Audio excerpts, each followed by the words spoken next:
here. I'm trying to think. I'm sure there's other cities and states too. Yeah, there are plenty of other cities that I haven't seen the talent in, firsthand. Sample the Obviously been product. to Vegas, I would assume. Sampled the product. Oh, Vegas was top notch.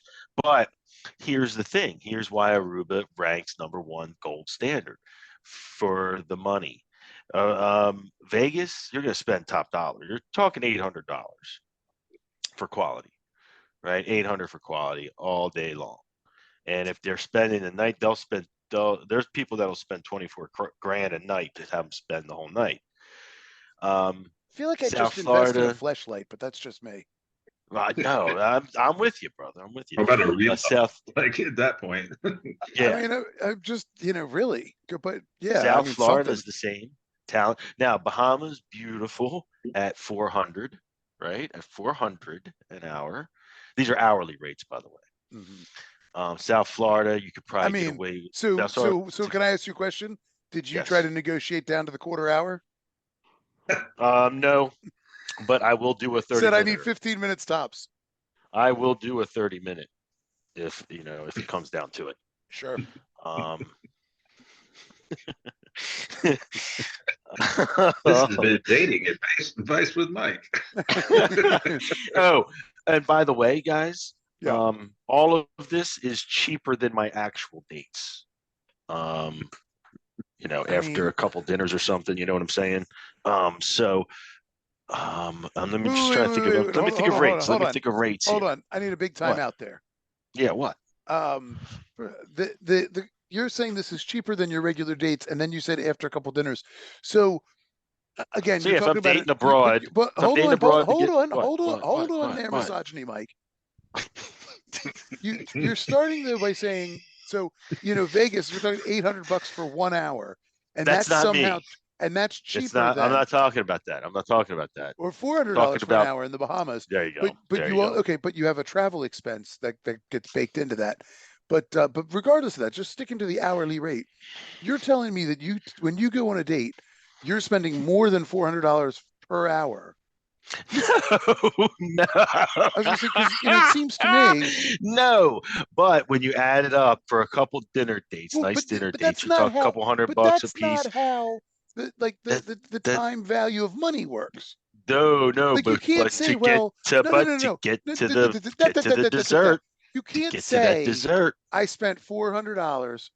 I spent $400 for 1 hour, and that's more than it cost. And I spend more to go on a date. You can't say that because you're not. I didn't say it like that. But I'm talking about to get laid. Okay, I understand. X amount of dollars. Here we go. Right here. So there's your problem, is that you see your end goal is not to actually meet a human being. Yes, it is. Bond with a human being. Oh, yeah. Form some sort of relationship with a human being. Oh, yeah. You're like, I'm calculating how much money I have to spend in order to get laid. And therein lies your problem. I'm with sorry. You. I'm not denying it. I'm agreeing with it. But look, don't want to speak out of turn here. But and I don't want to. I'm less inclined to reveal my own sordid past. But listen to me. I can assure you, I've spent less per hour on many occasions. No, it's buying that goal in this realm. I mean, listen, it's a we're talking about hookers. You're comparing apples and bowling balls, aren't you?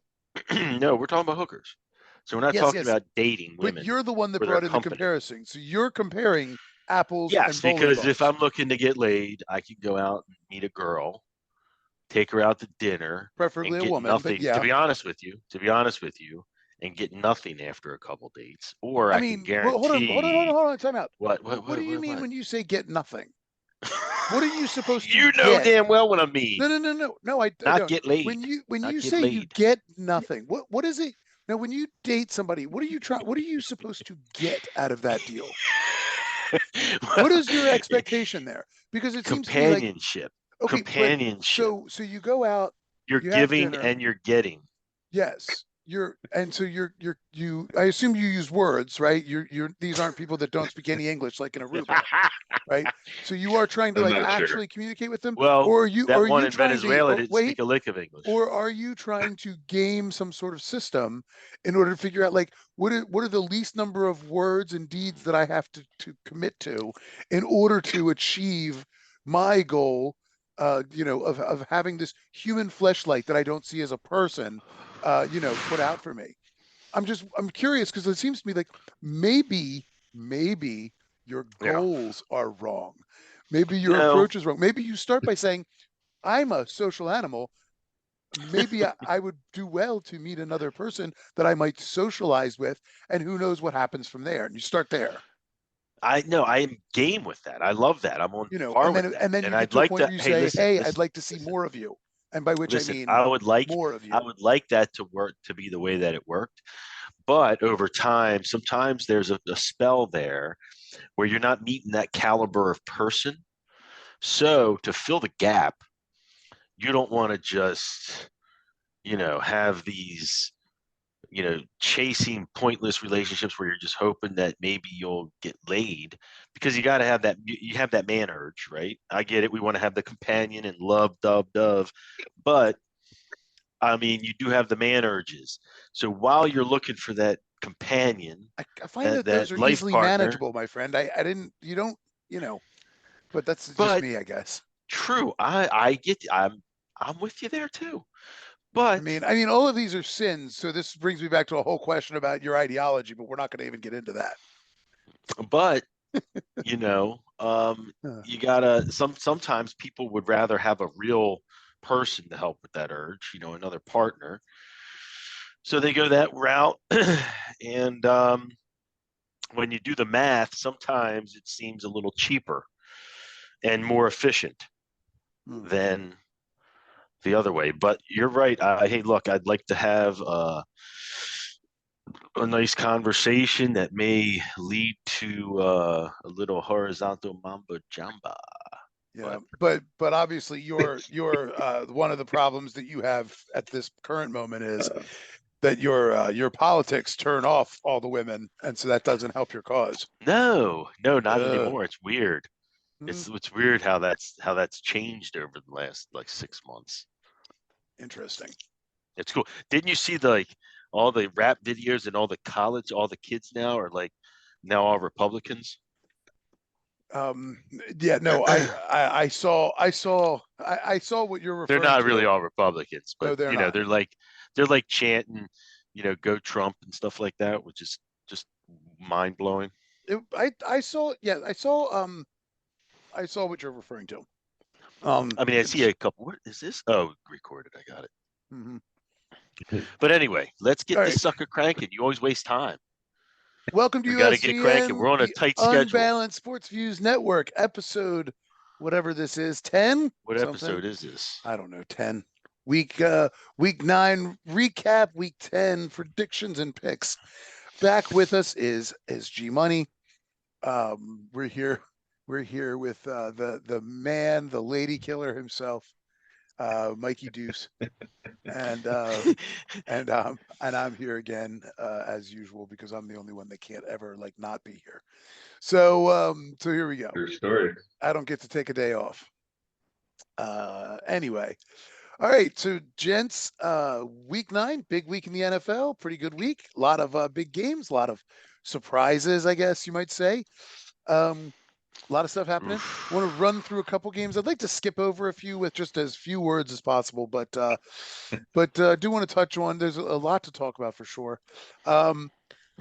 So we'll do what we always do first and say, Mike, huge week this week.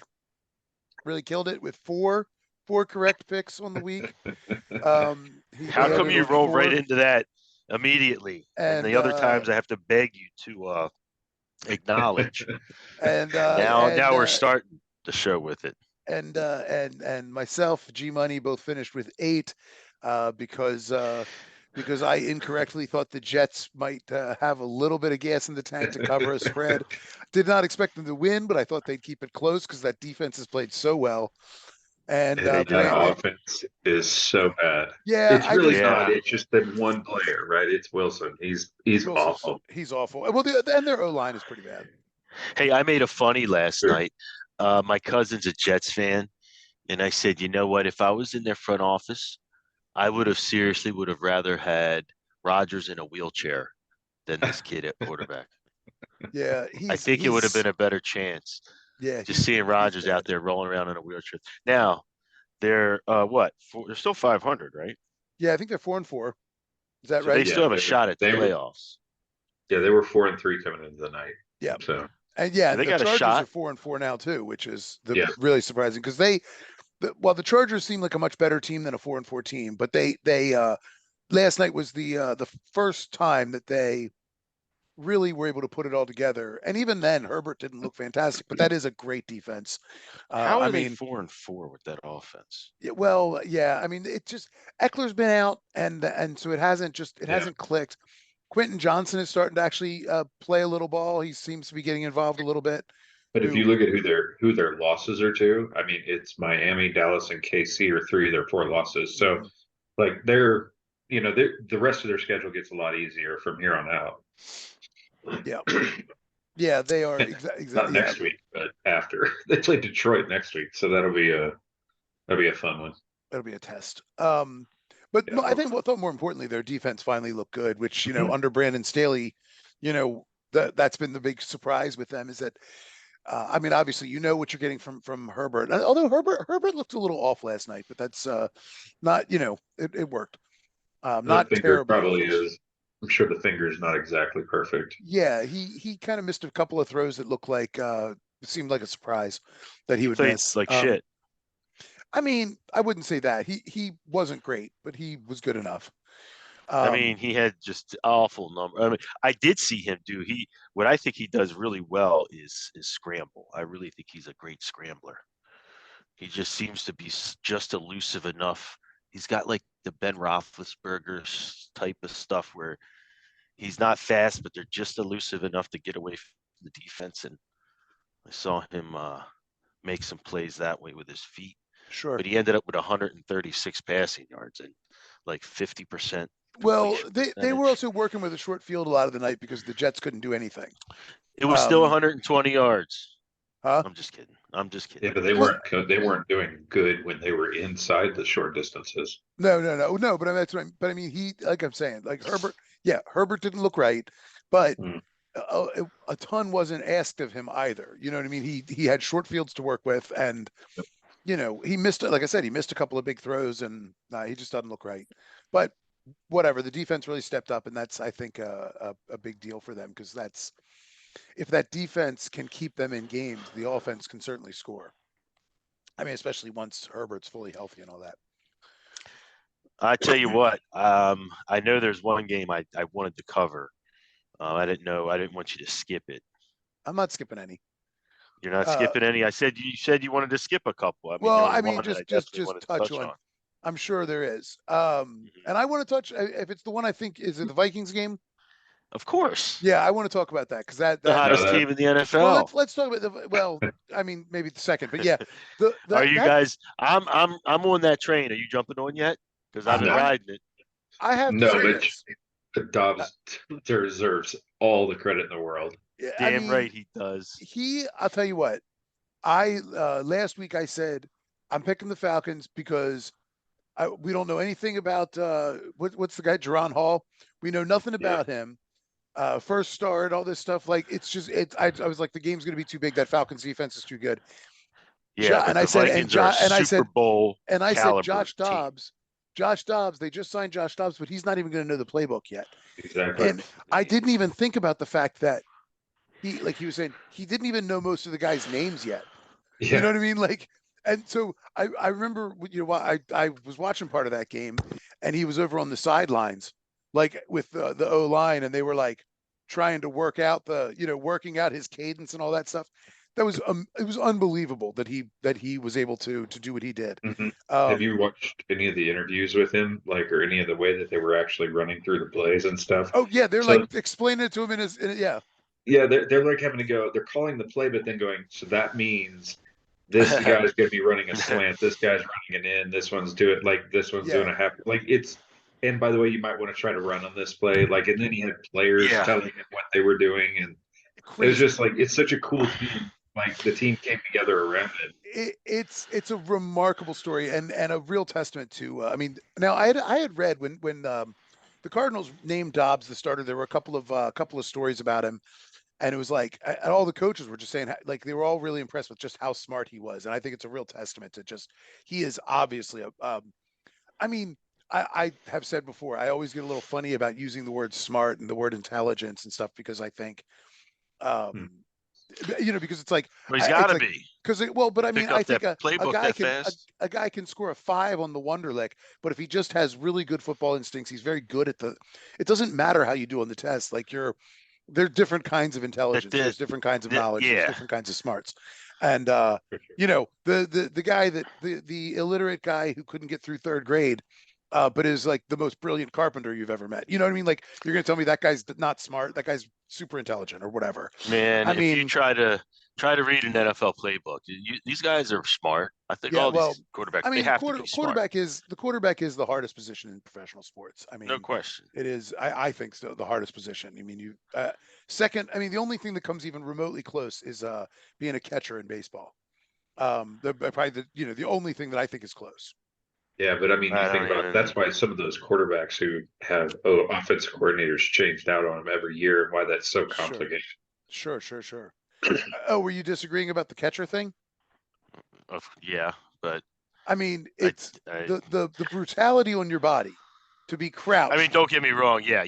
Don't get me wrong. 130 games on your knees hurts. To have to understand all the tape on every batter that might come into that batter's box in order to call a proper game, in order to call pitches for every batter, for every pitcher on your pitching staff, knowing all of their strengths and weaknesses, understanding what they've got, what they don't have, and being able to do that day in and day out. Are you kidding me? If you're assuming that if that catcher you're talking about, I don't know that many catchers that do all that. That is what every catcher does. There's no manager out there that's saying that's sending in signals, throw a fastball, throw a curveball. The managers are not doing that on every pitch.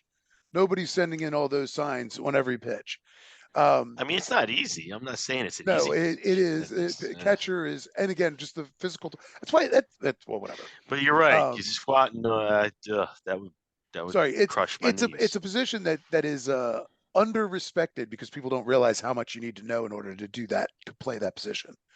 I mean, just to manage a pitching staff. That's why Jake Taylor played so long. Yes.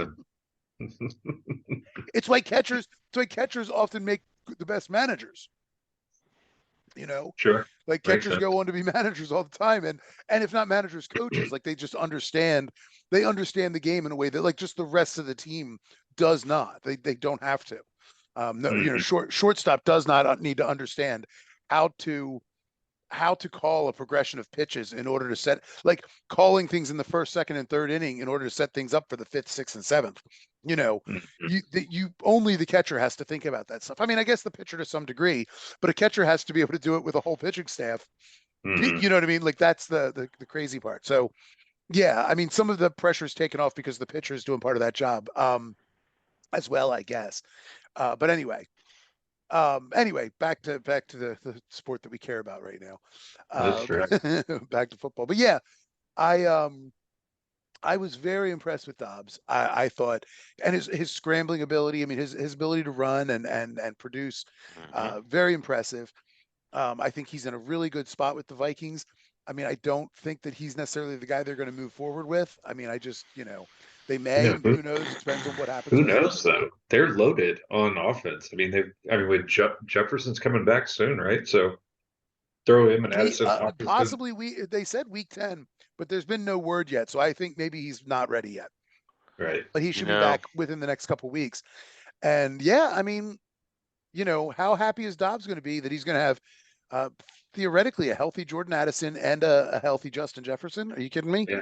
And KJ Osborne and Hawkinson. I mean, exactly. I still don't think Mike's going to hit his prediction, but we're going. Listen, We are I will say this: whether I get my prediction or not, which means they got to probably run the table.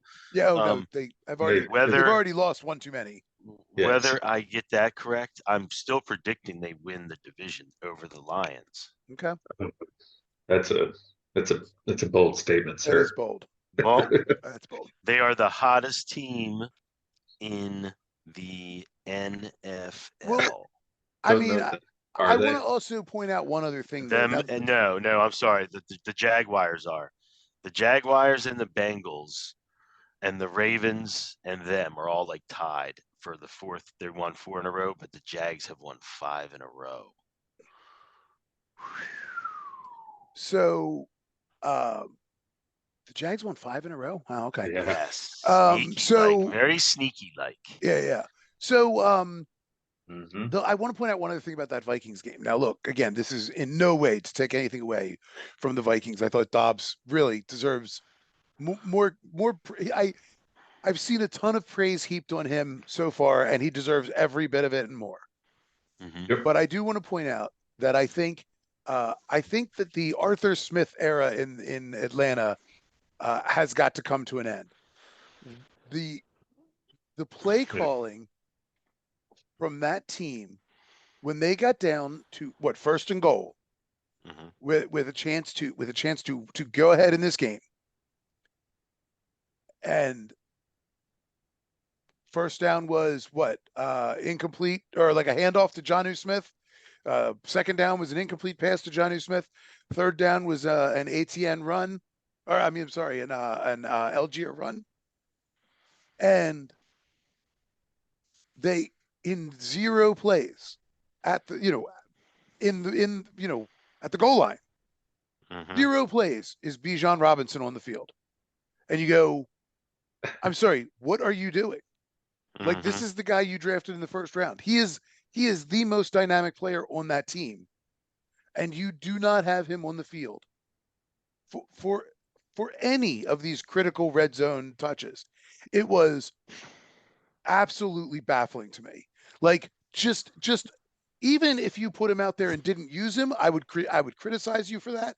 But like, to not even have him on the field as a threat, as an option, I just cannot understand. I mean, it was just Mike McCarthy level of terrible play calling. It was just unbelievably bad. I just could not understand it. And I mean, I came away from that game, and then the Vikings come back and win, right? And you go, I cannot for the life of me figure out how they can keep Art Smith around after this season. I just don't see how they can keep him around. I mean, just because it's like, what are you doing? I mean, the Desmond Ridder project seems to be a failure. I mean, Taylor Heineke has proven himself to be a decent makeshift quarterback. He's a good backup, is what he is. He's a good back. Yeah, he's a guy that. Hold on, sorry. Go get in bed. Well, yeah. Well, the thing is, and she does this like every week, is that when I normally put her to bed, and then so then when I'm recording, she's like, I'm like, well, here, let me put you to bed. And she's like, no, I'm not, no, I want to hang out with mommy. And then Carla's always like, yeah, you like, come on in here. You can sleep in here with us. Cause they lay in there, and Carla always falls asleep because Carla, if she lays in a bed for like 15 minutes, she's out. And so then Ella's awake, and then she's bored, and she's like, oh, I know what I can do. You go see what daddy's doing. And she's a camera hound. She likes the idea that she's going to be on the camera for a minute. She likes all that stuff. And so it's like, I have to explicitly say, look, you can't come in because it disrupts the whole thing. And well, we like the fact that you were telling Carla, you can put yourself to bed tonight. Yeah. Well, yeah. I mean, that's. I was proud of you. You put your foot down. You're like, you can't come in here. You can't come in here. I'm tired of this. If I don't set a strict boundary, she'll come in 10 times. That happened once. And are we still talking about Carla? Right. Yeah, pretty much. Anyway, yeah. So sorry, I just like that foul. I mean, I thought that Falcons play calling was just it was just baffling. Robinson, I think Robinson had 11 carries in that game, and I'm just like, what are you? Why? I mean, I'm not saying you got to give this guy 20 carries, but he should be carrying the ball 15 times a game and then touching it 20. And it's inexplicable to me that he's not, Well, between him and Algier both, right? Like, Mm-hmm. how do you not like? I mean, I hate to like. You guys know how much I hated the play calling of the Ravens, and quite frankly, the Browns are the same team like in the past years, right? And it's that. But if that's where your talent is, you have to lean into it till you have talent in the other positions. Sure. I mean, and you've got Drake London, but like, Yeah, well, he was hurt this week, so yeah, he yes, didn't play. but But I mean, normally, yes, just normally you have Drake London, so you go, okay, you still should. There are still 35 carries to go around between your two running backs, for sure. or I mean, sorry, 35 touches, not carries, 35 touches, and that is what you should be doing because that is where all your talent is. And that opens up Drake London downfield. You know what I mean? That's I just can't understand when you're getting in the red zone, what they're doing when they get in the red zone and they're not and Bijan's sitting on the sideline. I don't get it. It just makes no sense to me. Yeah. The Titans Steelers, I'm the Steelers just I'm telling you, Mike Tomlin, it is say what you will. And I've got a lot of bad things to say about Mike Tomlin after facing him all these times over the years, but it is pretty amazing to me that this guy's never been the coach of the year. I don't know how he's never been coach of the year because I'm surprised that he hasn't. I thought he had. His teams are always so well coached that they are in virtually every game. Yeah, I think that's just it though. Is like, yes, they always hang around and they're in every game, but it's going to be a tight division. They don't do Cincinnati. Anything, no, they are the worst. They are objectively the worst team in the division. Yeah, they are objectively the worst. Well, I guess it's a toss up with the Browns, but no, I think the Browns defense is better. Well, the Browns defense is definitely better, but the Browns offense is every bit as inept. But Kenny Pickett's not any good, so he just have some good receivers. Yeah. I mean, look at that division. That whole division is good. 7-2, and then everyone else is 5-3. Good point, fan. Wow. It's some hot take from the ceiling fan. Drives me nuts. He is the most undisciplined man on camera. My phone has to charge. It last time it run it. If I have this Zoom on, that phone, and I'm going to check it because it will just run out of juice. It's like, are your arms broken? Yeah, you might have to just do this. And then we look at it sideways the whole night. It's unbelievable. Yeah, but I mean, the Steelers don't ever do anything to impress you. Like Deontay Johnson, he clearly is a stud. So is Pickens. Like those guys are both great, and their defensive side's obviously really good with Watt and Minka when he's healthy and stuff. Yeah, and Hayward and all those guys. So the defense is always going to keep them in the game, but other than one or two players, there's just not a whole lot to like on the offensive side of the ball. No, I mean, and you can see how Najee Harris is not special by himself. I mean, he really. I mean, and I don't mean that I mean, he's fine when the O line is better. The O line is not great, and I mean, Warren actually seems to be the more explosive back right now in terms of making things happen out of nothing. But a lot of things, it's always hard to read into that stuff because it's a lot of those are always a product of, when you're getting the ball, what the situation is, and all that stuff. Absolutely. We've all seen a million times seen the backup running back, the number 2 back, look like the better back because they're and then as soon as they get a chance to take on main duties, they're pretty mediocre or whatever, or it's a step down or whatever. And I don't know what the statistics are on it, but It doesn't surprise me that they beat the Titans because Mike Tomlin is the kind of guy that goes, "You've got a rookie at quarterback across Yeah. from me. It's his second start. I'm going to confuse him. I'm just going to confuse him all night, and then that's how we're going to kind of keep the other team on tilt." Yeah, and I have to say too, I think Levis still looked pretty good. I think Tennessee maybe found their quarterback. You know, I mean, it's certainly from two games, Levis certainly seems like the guy you should stick with.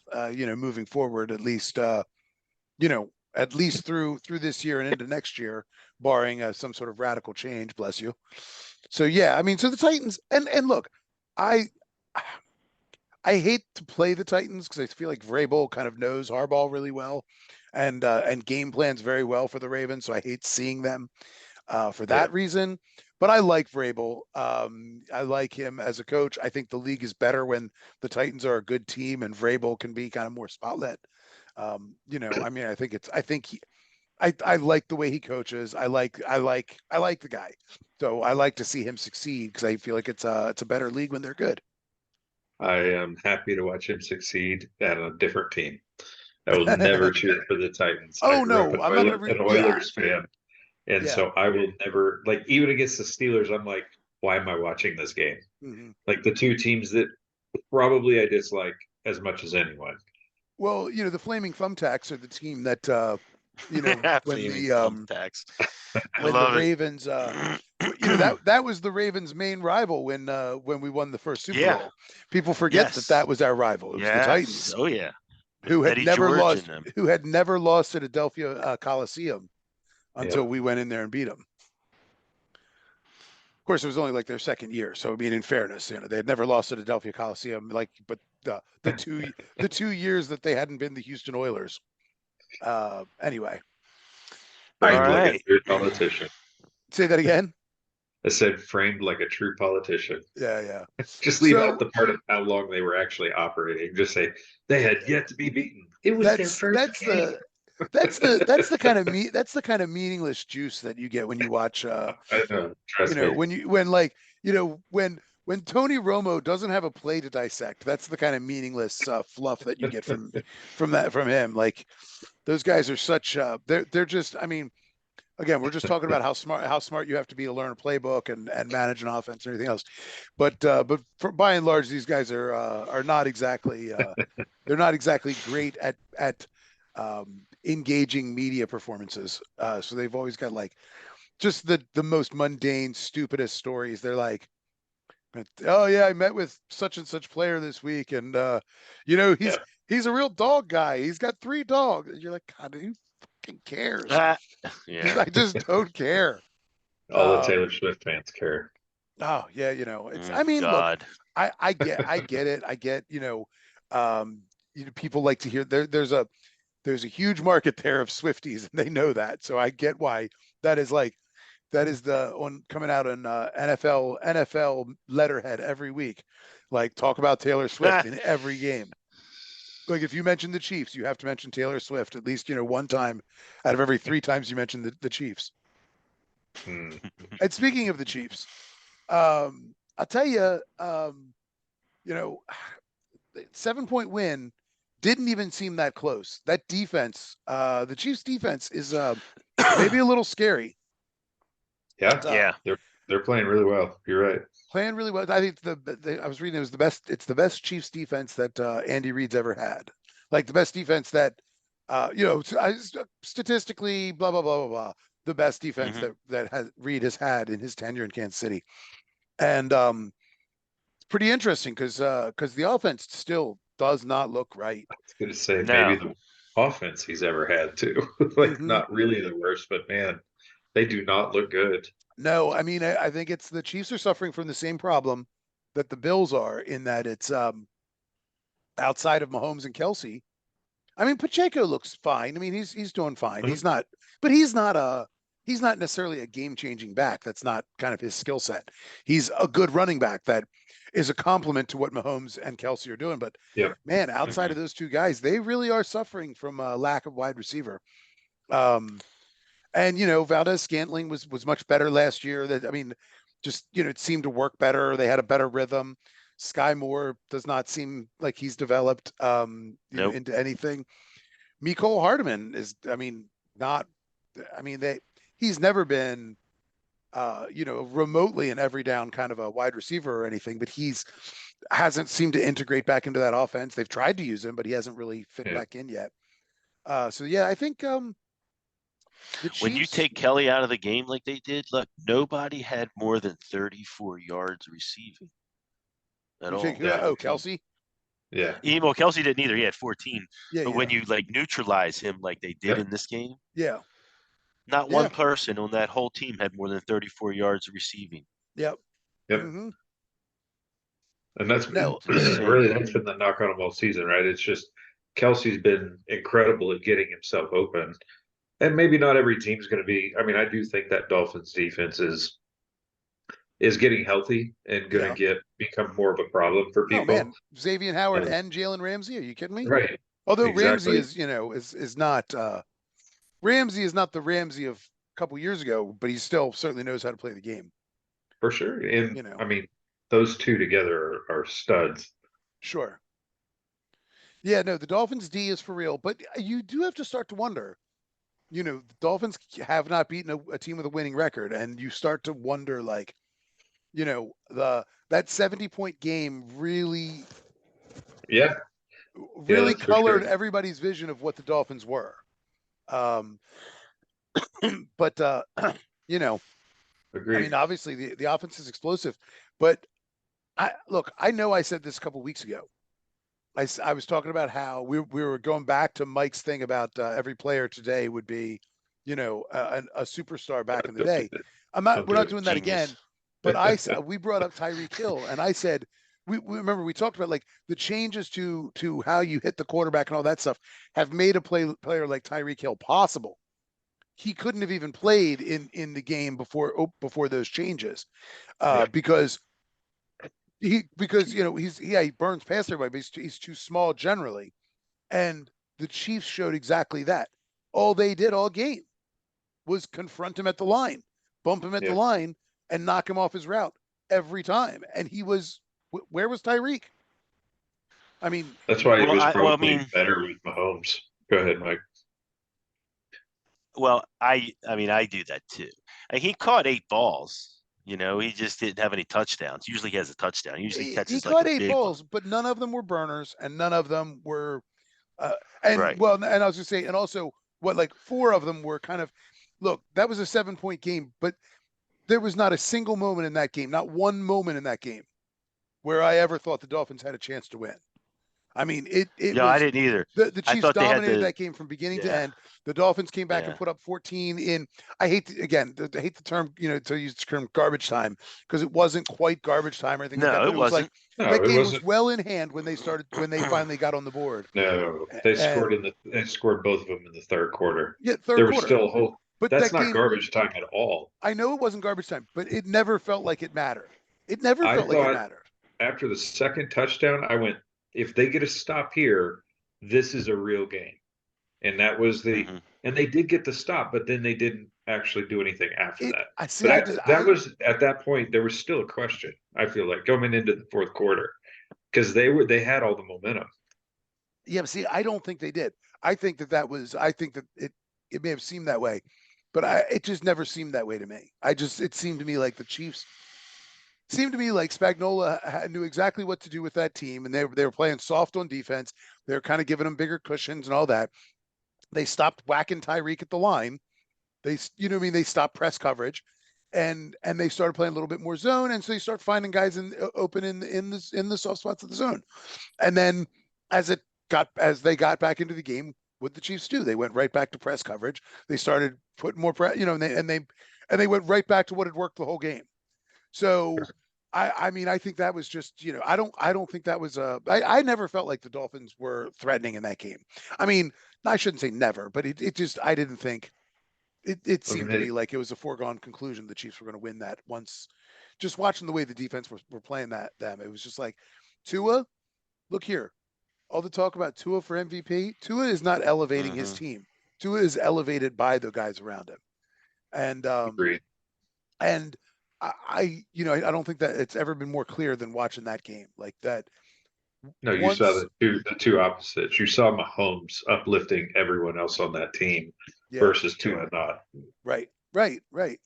So, I mean, again, are the Dolphins? Am I saying that the Dolphins are cooked? No, I think that the Dolphins are. If I'm being honest, I think the Dolphins are going to be in a bit of trouble if they can't get home field advantage in the playoffs, because there's a real difference between how they're playing at Miami and how they're playing on the road. The Dolphins are as good as grilled mahi at this point. I don't know if that's a good thing. I love grilled mahi, so I'm not sure what they are done. Such a weird analogy. Maui. I mean, they're grilled, baby. They're fish. Yeah, they're flipper. They're flipper on a bun with a little tartar sauce. I mean, so they're awesome. They're delicious, except for the tartar sauce. I don't understand. They're grilled. They're done. They're cooked. They're cooked. Finished. So, you guys want to talk about this Bears Saints game at all? No, boy, not really. The Saints defense. The Saints defense stepped it up. Yeah. I mean, that's all I gotta say. I'll say, and Bagent or whatever that guy's name is, he seems okay. I mean, he seems like a guy who could be around as a backup for a while. Maybe he develops or something. For a D2 quarterback, good for him. Good story. I am happy for him that he's getting a chance to shine, and his Northwest Illinois County Country State, prep college gets on the map a little bit, and good for them. I mean, I don't mean to be belittling. I'm not. I think it's great that a D2 guy has a shot here and whatever. Sure. But a lot of hype after his first actual start. He wins a game, and then it's like, but he is still limited by his ability. But I mean, I think he's a guy who can be around as a backup. Sure. And good for him. Yeah, and the Saints are the biggest Jekyll and Hyde team in the league right now. You never know what you're going to get on a week-to-week basis with them. It's mind-blowing how sort of confusing they are. They're impossible to pick. And I'm going to say one other thing about the Bears, and this is the last thing I'll say, is that it is. I would really love to know why D'Onta Foreman has such a hard time sticking with the team. I mean, I'm sorry. Everywhere this guy goes, he's always a third string back. And whenever he gets a chance to play, he does well. I do not understand. I mean, he's not the best. I get it. He's not he doesn't have anything flashy. He doesn't have explosive speed or anything like that. He doesn't have that stuff that gets you excited for a running back. Neither does Gus Edwards, and I'm pretty happy with Gus Edwards. Yeah, I mean, he's Latavius Murray, right? Same guy, performs everywhere he goes, and yet somehow he'll be with a different team next year. Yeah. I mean, I really, that's the only thing I keep coming back to with the Bears is watching D'Onta Foreman going, I can't believe they got this guy off the scrap heap. This guy, I mean, he's just solid. He's just always solid. He was a healthy scratch in week 1 and 2. They didn't even let him on the field, which that makes even less sense. No, because he wasn't on the team weeks 1 and 2. I think they signed him. Was he? Yeah, he was on the team because I thought they signed him. I drafted him in one of my fantasy leagues. That's the only reason. I thought they signed him off the street. I didn't realize. For some reason, I thought they had after Cohen and who was the second guy that went down? I don't remember. Whoever it was, but after one, I was never really that excited about their backfield this year. Yeah, I thought they had to. I thought they signed him off the street. I said maybe they did towards the end of preseason, possibly. Maybe it was a late preseason edition or something. Yeah. Anyway, I mean, I can never quite I mean, I really, he's auditioning for another team. Sadly for him, but he's a solid back. I mean, if you're Carolina, would you rather have him or Hubbard? I mean, Hubbard's fine, but I feel let me rephrase that. If you're Carolina and you're going both. So they clearly made a decision. Yeah. I don't know. I mean, I'm looking at the two guys, and it's like, I don't know, man. Deontay Foreman seems like a better track record. It's probably like he's great in between the tackles, and he's going to get you three yards every time, kind of guy. Yeah. And then these other guys just have a lot more, burstability, if you will, like Yeah, upside. Yeah. He's 3 yards in a cloud of dust. Yeah. All right. So I want to point out that since Cooper Kupp came back, the Rams can't They've win a got football worse. game. I mean, look, in their defense, I mean, I think Matthew Stafford is obviously a huge part of that this week. Sure. I mean, that's but it's baffling. The Rams. It's so funny when we started this season, we were like, the Rams suck. They're going to be terrible. And then they came out and they played really tough against the 49ers. And we were all like, maybe they're better than we thought. But they no, beat Seattle in Seattle in week 1. Like, it was like, maybe we were wrong about this team. Yeah. And no, we weren't. I mean, and now Cooper Kupp is back and they are just awful. They're just awful. I mean, I was wrong about the Packers. I freely admit that I thought Jordan Love would be better than he is. He has a lot of development still to do. I see moments where he looks pretty good, but so we'll see. Maybe. Well, I mean, legitimately, he makes some good throws, but he does not look like a guy who's really developed on the bench. He looks like a guy that hopefully is developing in real time, but we'll see.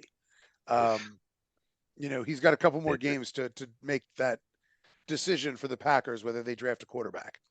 For sure. But I mean, again, to lose to the Packers 20-3. Woo. Yeah, that's woof. Mm-hmm. I mean, it doesn't help that the Rams have no real running game. Darrell Henderson. They really haven't had one in years, though. Like, who was the last really good Rams running back? Eric Dickerson. No, Steven Jackson was after him. I was thinking about in LA. Oh, and I don't know. They've had a really good They one. Had Marshall Faulk. Marshall Faulk. That was in St. Louis. I know you're going way back. No, that was in St. Louis. That's why you're going Rams. That was back when St. Louis had a team. Remember when St. Louis had a team? They were good. Yeah. Greatest show on turf. Yeah, they were good. Kurt Warner. It's amazing that there's no team in St. Louis. I mean, it's weird. I mean, they clearly don't care. That's more of a baseball town than it is a football town. And all of them follow either the Chiefs or the Bears, probably. Right? So they don't. It's probably hard getting a fan base. It's like, but no, why did San Antonio? It's like the 6th largest city in the country, and it doesn't have an NFL team. And the whole reason is because everybody's a Cowboys fan. Like, they would have a hard time building a fan base. Yeah, I mean, they're big basketball people too out there. Yeah, they are. San Antonio will naturally become the San Antonio population will be naturally fans of when they move a team to Mexico City. That will be the fan base, because that's not, it'll be that'll be the game they get. They'll get the Mexico City team. They got to do something about jet lag before they start going with these international teams. Mexico City makes more sense than anything in Europe, because it's the same time zone. I mean, it's no different than Arizona. I mean, flying to Mexico City, I mean, obviously, if you're the Patriots flying down there, it's one thing, but like, because you're tacking on an extra 3 hours, but you're not changing time zones. It's just a longer flight. That's not that big a deal. That's true. That's true. It's not really a whole lot different than the Patriots flying to San Diego when the Chargers were there. You know what I mean? It's really not much farther. So, yeah, I mean, I think Mexico City makes a lot of sense for a team. Honestly, Mexico City makes a lot of sense. Toronto and British Columbia, like Vancouver, all of those would make sense if in the idea of expanding the league, you put a team in Vancouver, you put a team in Mexico City, you put a team in Toronto, and then you pick one more city, and then you expand the leagues, expand all the divisions by one team, or you expand one league by one, or you put two. I don't know, something like that. You can rearrange it a little bit. That's tough though, because Vancouver cheers for the Seahawks and Toronto cheers for the Lions, and Mexico City already cheers for the Cowboys. So let's just be Toronto honest. cheers for the Lions. Toronto doesn't cheer for the Bills. They're just on the other side of the water. It's probably one of them. Yeah, So either one of those. I mean, that could be. Yeah, I mean they're right there. I was thinking of Montreal. Yeah, you're right. I mean, the NFL is talking about their goal is to put 2 teams in the UK and 2 teams at least 1 team in Germany, probably 2 teams in Germany. That's the goal. Because if they do that, they can put 4 teams over there. They can make a whole division. Have a Euro division and then figure out how. But I don't know how you do I don't know how you would add that one division. But they are very interested in putting a team in Mexico City. There's no question. They're playing there for a reason. They're trying to build up a fan base there for a reason. You know when the game this year is? I don't. I'm not sure if they're playing in Mexico City this year. I wonder if they did because they're doing 2 in Germany instead. They're doing 2 in Germany. They did 1 last year, so I'm not sure they'll probably do it next year. But when is that the one where the guy from Arizona got fired? Was that the game, the Mexico City game? You guys know what I'm talking about? I have no idea. The coach from Arizona. Cliff Kingsbury? One of his coaches. Huh. On their trip. I think they played in Mexico City, but something happened on the trip and they fired their coach. He did something on that. Interesting. He must have been reading out of my playbook. Montezuma's revenge, they call that. It's like people think it has to do with the water. It's not the water. It's when you're a football coach that gets fired for playing overseas. It's called Montezuma's revenge. Anyway, all right. So so the Packers defense looks good. Team looks bad. Rams. Love looked good. Love looked fine. I still didn't think he looked good. He looked fine. I'm a fan. The Rams looked awful. I mean, they looked just completely awful. Probably the second worst. They were probably the second worst looking team of the week. Maybe Giants took that. Maybe I was just gonna say maybe the third worst, but no, the Cardinals were the worst looking team. Cardinals, of the league. yeah. What was that? What's their quarterback? Clayton Tune. Is that guy's name? For the Cardinals. Who knows? Not next week, but yes, whoever it was. Clayton Tune threw for 56 yards or something crazy. I don't think I've ever seen a QB line for a guy that started and finished a game look that bad. I mean, and again, let's put the Giants in that conversation too. They weren't much better. Let's talk about the Giants. Let's talk about the Giants in a minute. But Clayton Tune, this poor guy, talk about in over your head against a Browns defense that was like merciless, just merciless. Yeah. But I gotta say, Deshaun Watson continues to just be terrible. I mean, against a toothless Arizona team who, like all through this season, they have been a scrappy team. But losing Dobbs, and then you see what Dobbs did in Minnesota, and then you very quickly put together the reason they were scrappy was because Dobbs is scrappy. Yep. Dobbs was the guy who was who really was firing that team up. Making them feel like things were possible. That is how bad everybody thought the Cardinals were going to be coming into the season with the way they just fire sailed, a bunch of their players and stuff. Sure. And I think you're exactly right. No one anticipated Josh Dobbs being such a competitor. And that's really all it was. He competed and everybody rallied around him. Mm-hmm. And they named him the starter, I think, just because they were like, this is a placeholder. Right. It's why Minnesota went, sure, we'll give you a shot like this week because clearly you don't need much of a runway to be effective. Yeah, I mean, he played himself into that job, and good for him. He played himself into that job, and in so doing, now I was going to say, look, he's been kicking around in the NFL, so people realize that he has some talent. He's I think 28. He was drafted like the 5th round or something by the Steelers. I mean, he was drafted to be a potential backup. Yep. But I was looking at his history with Pittsburgh because I was not familiar with him until he went to I think the Browns is when I first when he became a starter. But I was looking at his history in Pittsburgh and it was like he lost the backup job to when it was Mason Rudolph and who was that other schlub that they had?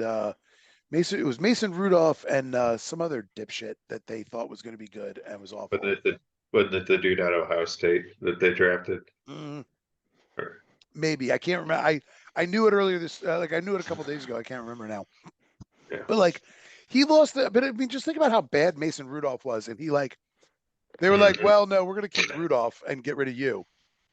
So, I mean, there is something to be said for like he may have taken some time to develop as well. Like, sure, the Geno Smith route, where you're like, you can see some talent, there's some skill there, but it just takes a while for that to come together. And who knows? Geno looks a little cooked at this point. But but let's save that one. I want to talk about that one in a minute because anyway, we'll talk about that in a bit. But yeah, anyway, right. I just wanted to say, yeah, but I thought even the Browns in a 27-0 shutout, Deshaun Watson still wasn't impressive. And no, they're going to have problems against good teams. I mean, I just don't remember seeing a player go through such a radical transformation. And he's young still. Like Watson is still young. He is in his prime. And just like the complete shattering of his decision making, his ability, just it's pretty astonishing. I mean, look, they're still 5-3. They're coming off a huge win. He threw 2 touchdowns, no picks. It's not like he's shitting all over the bed. No, he just doesn't look good. But he's not living up to his contract. No one's going to. But when you bring a guy like that and you guarantee him all that money, you expect him to be a sheer leader out there. Yeah, regardless of the contract, he just doesn't driving up and down. He just doesn't look good doing it. I mean, yeah, sure, like you're. I agree with you. You're still going to win. I mean, we've seen plenty of quarterbacks that can even make the playoffs that just don't look like good quarterbacks. I mean, we've seen guys win 10 games that are just like pretty mediocre. Hell, Kenny Pickett could possibly do that this year. They could be a playoff team because that defense is so good, and he has 2 good receivers, and a good enough running game that occasionally can be actually very good. I mean, Najee Harris certainly has the talent. He just doesn't have he just needs the O-line to open things up for him. But I mean, he has the breakaway speed and all that, if he can get through. So, yeah, I mean, I'm just shocked at how bad Deshaun looks. I mean, he just looks dreadful. Yeah, not the player we remember, that's for sure. Oh my goodness. No. So let's see. The worst game of the week, the dumbest, I mean, probably the stupidest game of the week was Washington, New England. 2 teams who don't want to win. My God, I mean, it's I think what I was looking at, like Sam Howell is like, I think he is the NFL leader in passing yards right now. Yeah, 325 over the weekend. But this is a product of them constantly having to come back, like playing from behind. And I have to say, I like him though. I like Sam Howell. I like him too. I thought that Washington needed a quarterback, but I think they have one. No, I do too. I agree with you. And I think Brian Robinson still looks pretty good. I mean, he's he won that job last year from Antonio Gibson, and shouldn't have, or given that Gibson was like a first or second round pick, and Brian Robinson was not that. He looks solid. He looks good. I mean, they've got. McLaurin is still a very good receiver. Jahan Dotson is a pretty good deep ball threat. Curtis Samuel seems to be the invisible man in that offense. He's hurt, so that's part of it. Well, yeah, but even before then, he was still. I mean, given how much Howell is throwing the ball, Samuel's seeing like 3 targets a game, and I am not quite sure why that is. Like, he's just not 3 or 4 targets a game, and it seems like I'm not. I mean, and that O-line is horrendous. I mean, Sam Howell has been sacked more than any quarterback in the NFL, which is stunning given how bad the Giants O-line is. And the only reason Daniel Jones isn't on that list is because he's missed a couple of games from injury. So, the Washington O-line is horrific. Yeah. And I mean, I think they have a quarterback of the future if they can keep him alive for next season. And then, but they gave away two of their best defensive players. Well, they gave away Chase Edward. Who was the other one? They got Chase. Yeah. They got rid of Chase Young, and then I'm sorry, Chase Young, not the running back Chase Edmonds. And then was it Montez Sweat or whatever? Where did Sweat go? I didn't realize he went. He went to Chicago, and they just signed him to a big deal. Wow. See, I didn't even see that. So the Bears were. They're loading up for next year. I mean, the Bears got 2 number 1 picks, right in the top, like more likely the top 5. Yeah. Like they're going to be an interesting team to watch if they can put it together. And if they fire Aberflus. Yeah. I mean, I think the thing with Washington is Rivera's got to go. Like, I wonder if this year was just kind of a, hey, we're going to keep you here just to maintain some stability for the year. But you know what? The enemy part of you coming here is you are the coach in waiting. Yeah, I think so too. I mean, I think so too.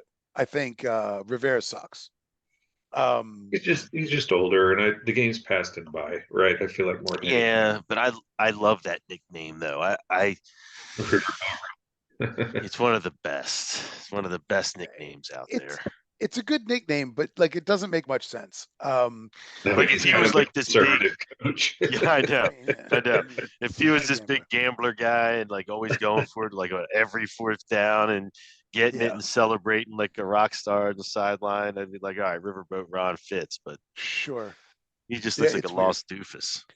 Yeah, I mean, we'll see what happens. I mean, it's for sure. With what's the new owner's name? Sam Harris, is that who it is? The new owner, something like that. Josh Harris, not Sam Harris. Is the Magic Johnson? I think. Sam Harris is the new atheist. Magic Johnson is not the owner of that team. He's the owner the same way Jay-Z is the owner of the Nets. Right. Hey, we're bringing in a famous guy to be the face.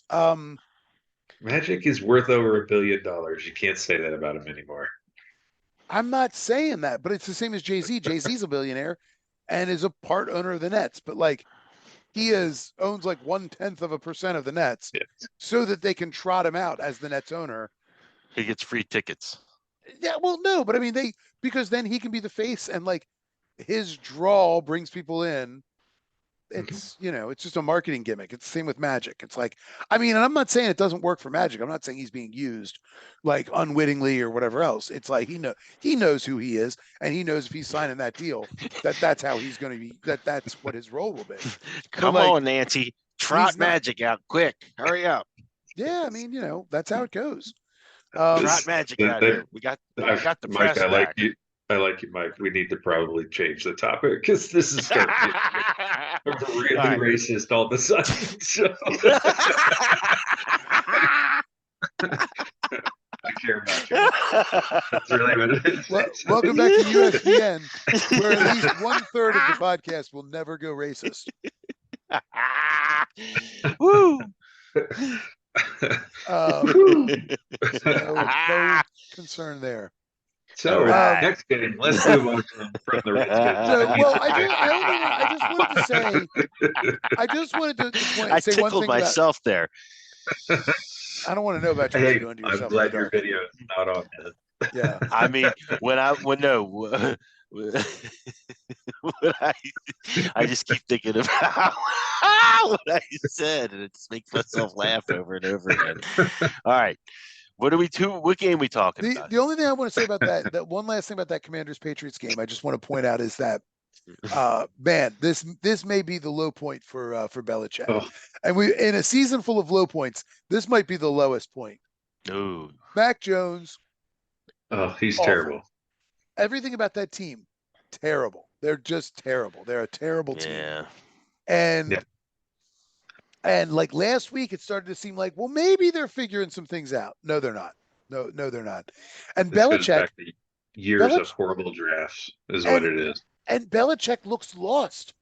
I was just gonna say he looks like he doesn't care.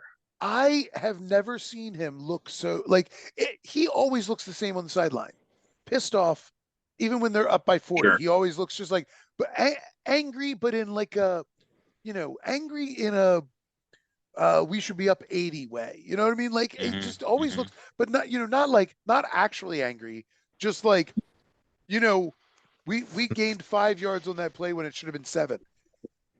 Yep. He looks like he, for the first time that I've ever seen him, looks like I don't know what to do here. And as a person who absolutely just abhors the Patriots because their fan base is awful. Oh, well, they're it's the Boston, most man. Boston is the unrealistic. worst.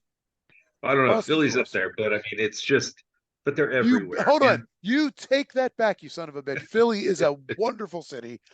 Full of passionate fans. They are. Philly is a fantastic city. I love Philadelphia. That might cross the line on occasion. I am a fan. I love the fact that these guys are so passionate they throw batteries at Santa Claus. This is the best city in America, greatest city in the world, baby. Philadelphia is fantastic. But what I was going to say is that the thing that I find so crazy is you saw the story that came out like in the last couple of weeks. Belichick signed an extension before the season started. Yeah. Like, do you think that Kraft has buyer's remorse right now? Like, I would. Like the way they're playing right now, they do not look good. The thing about Bob Kraft, and maybe I'm wrong about this, I think Bob Kraft is perfectly fine with that team tanking for a year or two. Tanking for a year or two, if it rights the ship eventually. I think that I think that Bob Kraft strikes me as the kind of guy that, he seems like the kind of guy that, you go to one massage parlor and they treat you right, you just keep going back to that same massage parlor. Even if the cops raid the place, you just keep going back to that same one.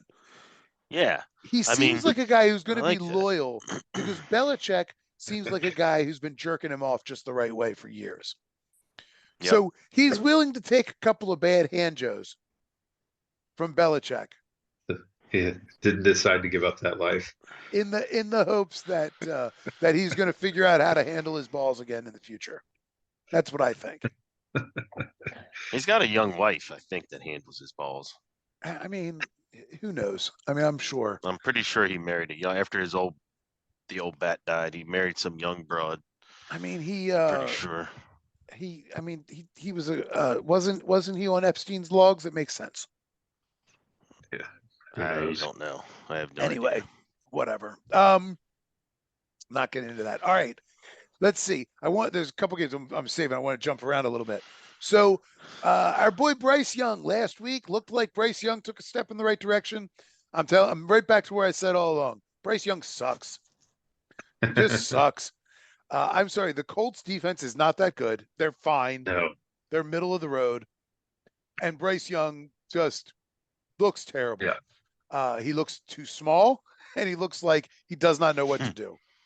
Did he throw 2 pick sixes in that game too? 2 pick sixes in that game. I in fairness, I always feel a little bad about pick sixes being kind of like an extra dark mark against a quarterback, because that's not entirely your fault. The pick is the pick. If a guy takes it back, he takes it back.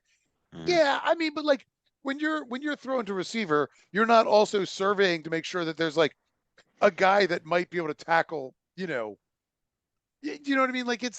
That's not part of the calculus. You're not like, hey, if this goes wrong, do I have a guy who can make that tackle most of those side of the field? Most pick sixes are bad passes towards the sideline, though. The defender can grab it, and those are the ones you have to be extra careful and acknowledge if there's a defender short. there. They're usually short. You've thrown it short so that a guy can catch it on the run and and run past a 360-pound lineman trying to chase him to the sideline. Yes. You got a 220-pound cornerback taking a ball past a 360-pound, right tackle or whatever. Sure. Boy Hayden Hurst caught 2. For the Colts. Yeah. Big Hayden. Yeah. I mean, Hayden continues to be. I'm glad. I was a little sad when we let him go because I thought, man, that combination between him and Andrews was going to be nice. But I mean, honestly, he's never really became the guy we thought he was going to be. And remember, we drafted him before Lamar, which is still crazy. When you think back to such a roller coaster draft for me. I'm so angry about I that remember draft. you and I were actually texting through that draft. I was so mad. Mike, Garrick was when we drafted Hurst. I immediately got a text from Garrett saying like, I can't believe we didn't take Lamar. I want Lamar. Yep, I said it from day one. I can't believe we drafted Thor instead of Lamar. Yeah, it was. I love it. And then we got him. Yeah, I was sold on Lamar from college on day one. And when I knew we were looking at him, I'm like, oof. Yep. Yeah, no, I remember yeah. Betting on Clemson against Louisville, and Clemson was up like 28-0, and I think Louisville came storming back. Yeah, I think Clemson ended up winning like 52-48. It was a crazy game. Yes, yes. But I remember watching him in that game, and then all season, everyone was like, during that betting on that game, they were like, you cannot bet against this dude, Lamar Jackson. Have you seen him play? I was like, yeah, but Clemson was so good. Anyway, that was like Deshaun. The first time I really, yeah, that's right. Yep, that's right. It's crazy too, because it feels like Deshaun's been in the league like so much longer than Lamar, but it's like 2 years. It does. It does. Right. It does. But and that's the other thing too. You kind of forget how young Lamar is, because he came out, he was still like 20. Yep. You know, so he's been in the league 5 years now. Yep. I mean, so Lamar's 25. I mean, you've got 5 more years of Lamar in prime, theoretical prime, If he plays like he has this year too, because he hasn't really been taking hits this year. No. And that's been the biggest thing that's the difference from the last few years. So if he doesn't take hits, and like his prime years are going to last a long time. Well, yeah, but his speed will diminish after 30. Sure. He'll still have the scramble ability. He'll still get yards, but he won't be able to Mine didn't. Yours diminished after 22. Not until late 30s for me. Yeah. When you're not an elite athlete, it's not noticeable when you slow down. Like, when you're already slow, it's hard to tell that you're slowed down. 0.1 and 0.2 miles an hour is not that big of a difference. Exactly.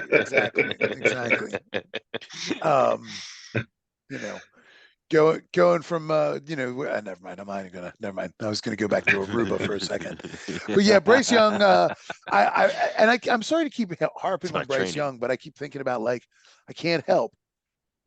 The Panthers took Bryce Young over CJ Stroud, and you can't help but make that comparison. I remember when the Ravens drafted Flacco, people were like, "Oh, Matt Ryan," because the Ravens tried to trade up to get Matt Ryan, remember? And then he got drafted, by the Falcons. So the Ravens traded back and took Flacco. And I remember people always like, "Oh, Flacco and Ryan will always be compared." And I'm like, it's not the same when you're drafted, 10 spots apart or whatever. And yeah, I mean, Flacco was coming out of Delaware, and Matt Ryan came out of, I can't remember where, but he came out of Boston somewhere big. College. BC. Well, that wasn't huge. Boston. That's right, Boston College. Boston. But a major school compared to Delaware, that's for sure. For sure. And when you look at their career stats, they're actually not too far apart. You know what I mean? Like they're pretty similar.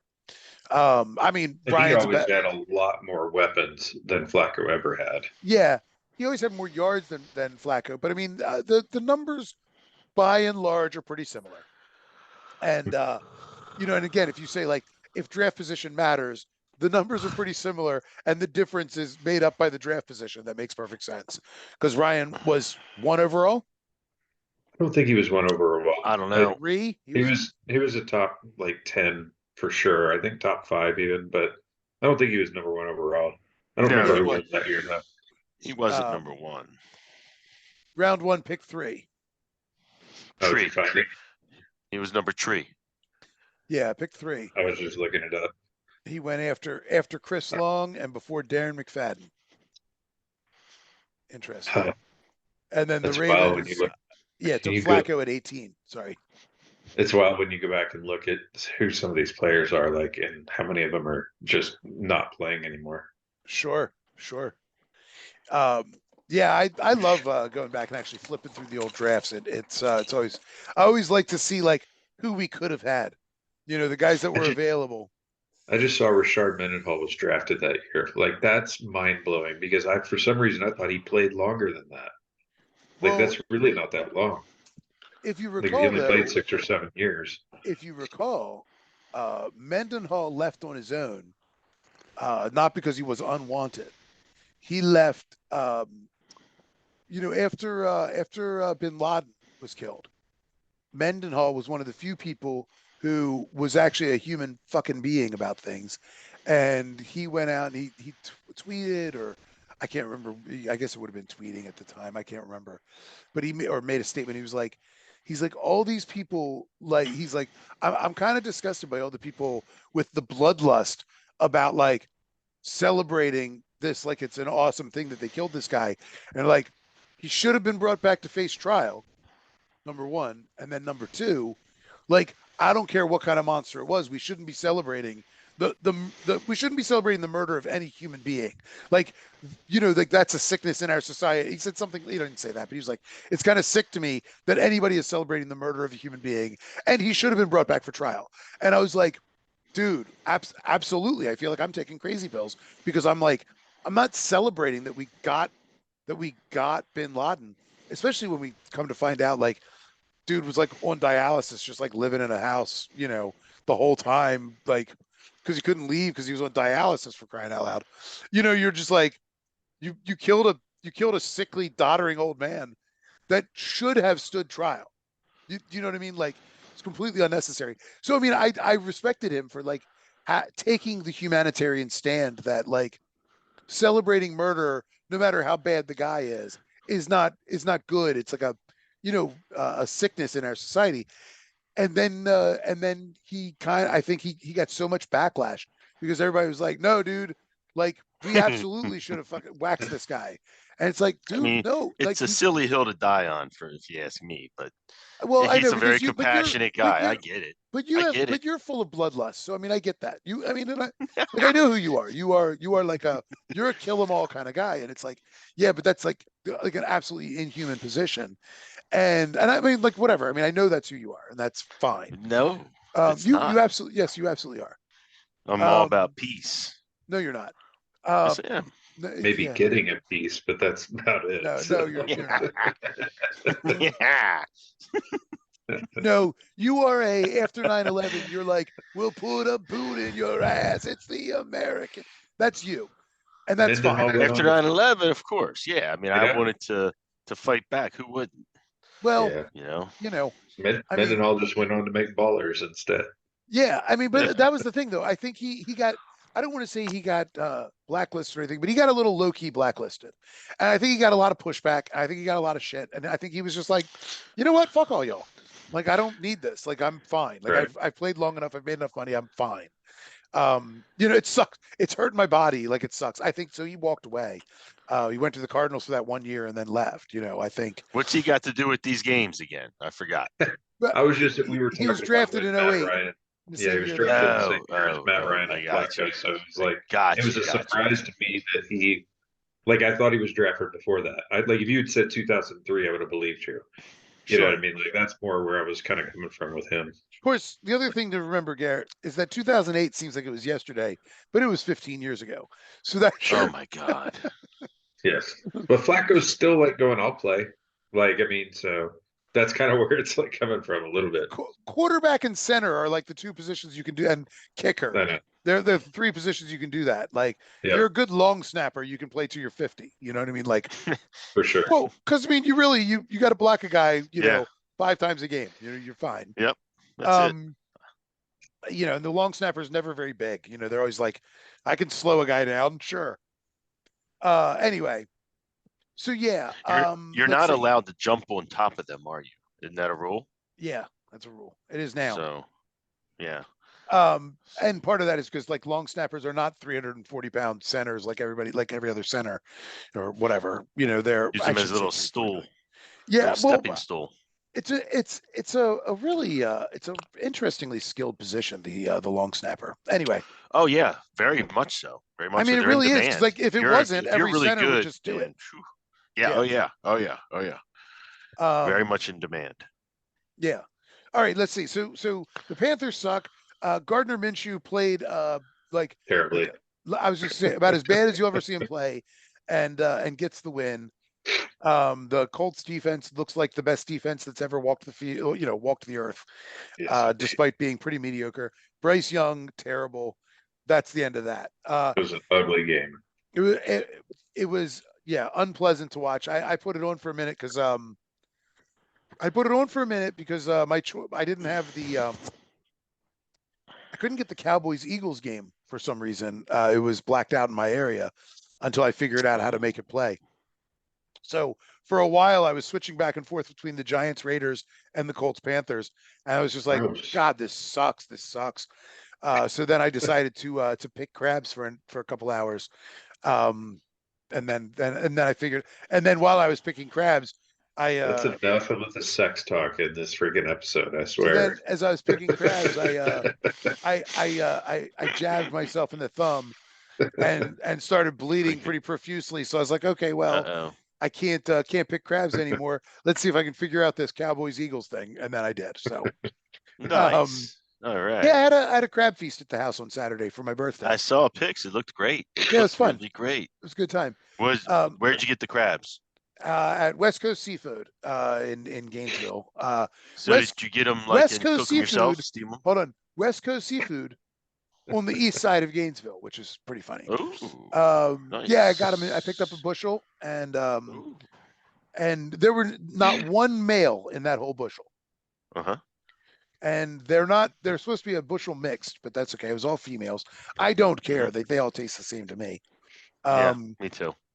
And yeah, I've got this cool like wrought iron, or not wrought iron, just iron. It's basically rebar, like tripod that you hook up a propane tank to, and then I've got a huge stock pot, and I do it really old school style. My stock pot is all cracked up now. It's like split. It's split at one seam and split on the side, and I'm like, man, crabs are poor people food. Poor people didn't have good pots. This pot's fine. Steam shooting out the sides of the cracks. I'm like, it's fine. So yeah, no, just made some Old Bay, and can't get my hands on rock salt down here, so I just used some coarse, kosher salt, sea salt rather. And so some Old Bay and some sea salt. I have to say, I love Old Bay, but I've always preferred Wye River crab seasoning myself. But I can't get that down here. So actually, J.O. Spice too is better. But whatever. J.O. Spice, not quite as salty. So just steamed up some crabs. Had about 30 people at the house, and yeah, we had a good time. I love it. Ate some crabs, and I did like a low country boil with red skin potatoes and I love corn and those. sausage and onion, and I didn't do shrimp because Carla's allergic to shrimp, so I just did like a shrimpless low country boil. And mussels, you like mussels or anything? No, I didn't do any mussels. I almost bought some oysters to do oyster roast, but I was like, no, I'm spending enough, doing enough. Yeah. Only shrimp. So no, she's able to eat crab. She never liked shellfish because she's grew up thinking she was allergic to shellfish, but apparently it was shrimp that sort of triggered that. So she, always hated the smell of it because I think when you have a reaction when you're a kid or whatever. So then when she moved to Baltimore and met me, I was like, we were going places. I was like, I'd order crab cakes and you know what I mean? Stuff like that. She's like, after she's seen them enough times, she's like, man, they look so good. Like I have to try one. So I was like, well, if you try one, are you going to die? She's like, well, no, I'll just get real itchy if it's bad, and she didn't get itchy. So she's like, well, I guess I can eat crab. She could probably eat other shellfish, but she doesn't like the smell. So, she's never going to. She likes fish. She just doesn't like, Right. So I just wondered about because the weird ones are like oysters and scallops and clams and mussels, and all those are technically shellfish, but very different they're mollusks. Than the true. Yeah, they're very different than like the true bottom feeders, like crab and crawfish and shrimp and lobster. Yeah, shrimp have really high iodine content, and that seems to and even though people aren't necessarily allergic to iodine, because like iodized salt doesn't bother her, something about the iodine in shrimp affects people. I think. Yep. My dad's allergic to shrimp as well, so My dad developed an allergy to seafood late in his life, which was sad. Because that was his That's what happened to my dad as well. Yeah, it was because that was my dad's favorite food was like shrimp and crabs and scallops, Yep. and then he couldn't have them.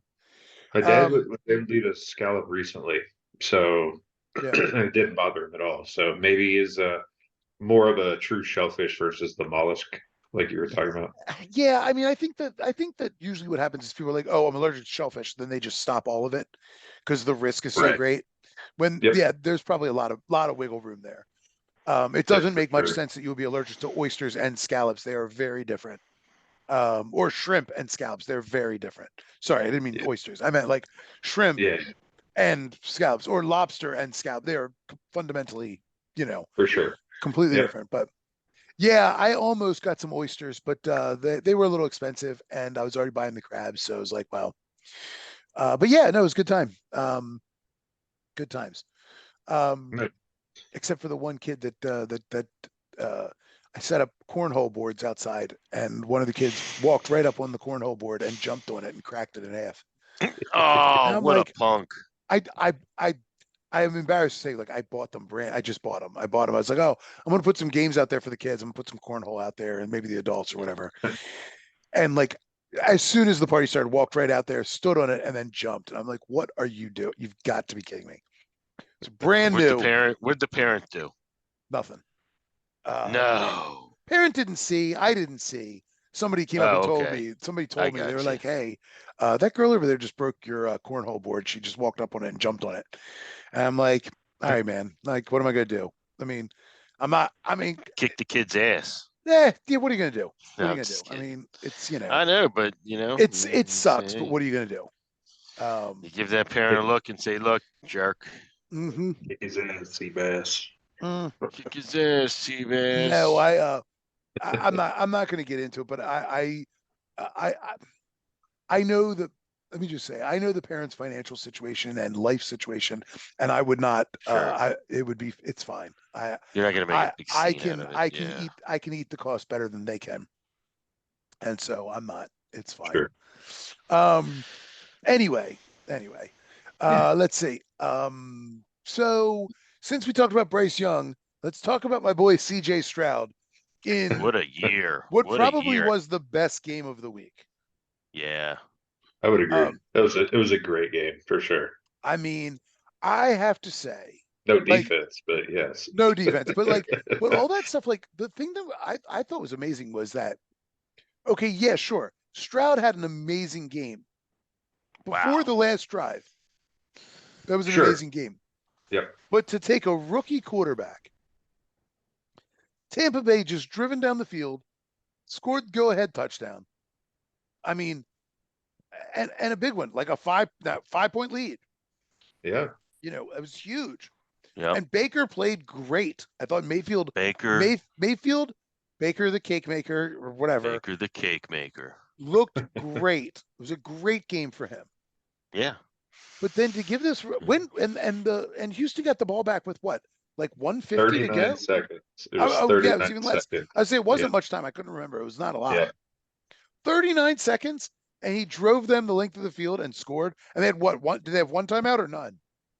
I don't remember. I think they had one timeout. I think they had one. Yeah, they had one because they went up the middle right from the get-go for like a little, and he dinked and dunked his way up the field.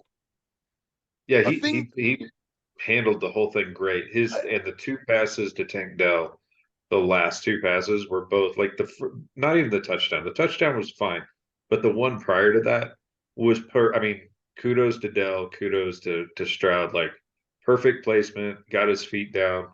Like it was a big play. The only caveat I throw is number one, it tells me the Bucs defense is atrocious.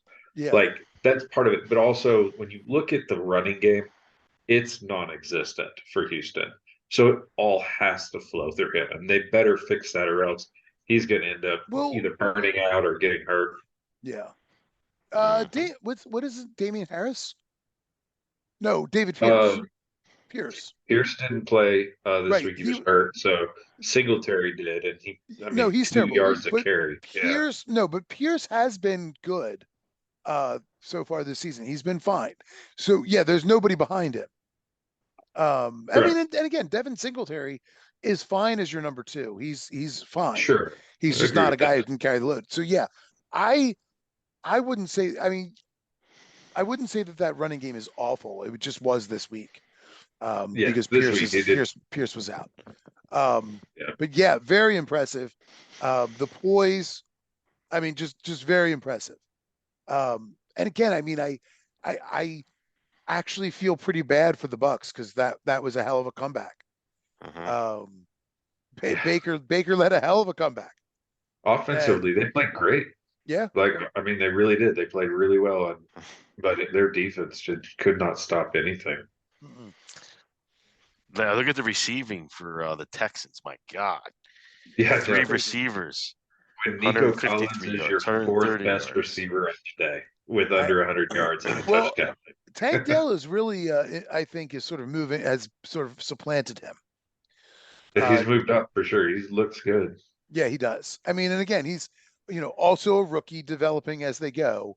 I always, with rookie wide receivers, well, with rookies in general, I'm always like, let's see what week 13 and 14 look like. I mean, once you get past that 12-week college window, 12-game college window, you often see a little drop off with those skill positions, but we'll see. Yeah. How old is Collins though? He's only like in his 2nd or 3rd year himself, right? Yeah, no, he's second, maybe I think 2nd year. He's and young. What about Noah Brown? Like, I think he's a rookie too. Yeah, they're a really no. Noah Brown's been around a while. Sorry, Noah Brown's been around a while. I feel like he's young though too. Like he's like 27. Collins. He's 27. Okay. I mean, they've got a good young squad though, and adding Dalton Schultz there was such a sneaky good move for them. Yeah. Because it gives them that veteran presence that's the safety net for Stroud. Like, he clearly doesn't need, but at the same time, like, it was such a smart move on their part. And for him to go there, like, it's kind of surprising a little bit. I was surprised Schultz went there. Figured he would be, looking for a payday with a contender. Yeah, but Schultz is not, Schultz is in that muddled middle of the tight end conversation. You know what I mean? So, I mean, he's not going to get Hawkinson money. He's not going to get even Dallas Goedert money. You know what I mean? He's not that guy. Now, he might be after this year, but coming out of Dallas, you're like, well, he's fine. They never really used him that well though, because he's kind of, and I'm not comparing the two, but to me he reminds me a lot of Mark Andrews, because he actually does do very well, run blocking, but he's not Travis Kelce. He's not, and Andrews is, I think he's a little bit better, but I don't think he ever really got used that well in Dallas. Yeah, well, Andrews is a special case. I mean, Andrews is the doctor. Andrews really is maybe the best all-purpose tight end in the NFL. I mean, I think he's the best tight end for sure. I mean, only because he is such a good run blocker. He's a good pass blocker. Like, we'll have to have that debate on George Kittle. Like, and Kelce for that matter. No, that's both fair. All 3 of those guys, that's why they're so good, is all 3 are in on every down because of run block and pass block. Yeah, I mean, but Kelce is he's more of a receiver. He's more of a receiver. I mean, he may stay in there. Andrews is actually a good blocker. Kittle's a good blocker. You're right. I forgot about Kittle for a minute. But I'm looking at Kittle's numbers this year compared to Andrews, and you got Andrews is half the time. So this year Andrews this year is the better all around tight end in football. All right, let's see. Let's see. So we'll go from Dalton Schultz's old team, Cowboys Eagles. I mean, great game. It's the other game that's the game of the week. That one was the other one that was right, second, fifth, and maybe actually better because the two teams did actually play a little bit of defense. Correct. That would be the only thing I would say. And just as exciting a finish, that's for sure. Yeah, until Dak stepped out of bounds. I mean, Dak out of bounds, that touchdown pass that wasn't, and then hitting CD Lamb. at the at the 1 yard line or whatever, and just the Eagles are. I have to say, like the Eagles are very impressive. They're not doing anything that looks all that special, but they're just winning week in, week out. Week in, week out, they seem to, just get by. But that's enough. Like, who cares? They seem to play just well enough to win. They know how to win. They know how to finish. And so Sirianni reminds me a little bit of early days of what's his name? Sorry, I'm just blanking on his name in Pittsburgh right now. What's Tomlin? Because if you remember when Tomlin used to roll the dice and go, we're not punting, we're not doing field goals, we're doing the 4-down thing. Like he did it, and he did it though with 2-point conversions. He was going to do it on every time. Sirianni's figured out the same kind of deal with the whole brotherly shove, tush push thing. Whatever, where they're talking about it now. It's like, no, we know we've got 4 downs to make a first down every time. Because all we got to do is get within almost sometimes 2 yards. Yeah. And they're going to go for it. Like, it's crazy. Yeah. Yeah. And that play is, it's been stopped, once this year? Yeah. I mean, I wouldn't be surprised if the NFL steps in this offseason and puts some kind of. But why? I mean, I really don't understand. Somebody will complain about it. Well, I hear them keep saying they're talking about that, but I'm like, I don't understand why. It's like, I don't making that illegal is stupid. It's like Well, it used to be against the rules. You weren't allowed to push from behind, and then they took that rule out, and that's why this now is possible. See, but I mean, I think about all the times I've seen, a lineman come up and give a running back a little extra shove to get, get an extra yard or two. Of course. And that's a good part of the game. I don't think they should rule it out either. I agree with you on that. Just because, look, the Eagles have figured out how to do this. Every team in the NFL could do it. Yeah. I was just gonna say. They just can't. What do they do? They don't have the right personnel to do it. I mean, I guess, right? The Eagles have the right personnel. I've seen some other teams try it. And when you see him squat, you wonder, like, that guy can move a line himself. Yes. Hurts he's got tree trunks for legs, man. He's a powerful dude. And Kelsey is still a monster in the middle too. Like, yeah. That dude is country strong. If you've ever defined country strong, that's who that guy is. So. No question. Yeah, and as oversaturated as the Travis Kelce market is, I do still like the commercial with Jason. The chunky soup the chunky soup commercial, as bad as the soup looks, and as dumb as the commercial is, I still do. I can't help myself. I still chuckle a little bit every time that I hear Travis Kelce is a champion. It still makes me chuckle a little bit. That is ringtone, and and their mom being like, "It's your year this year, big guy." Something about that commercial, it still tickles me a little. Like I said, it's good.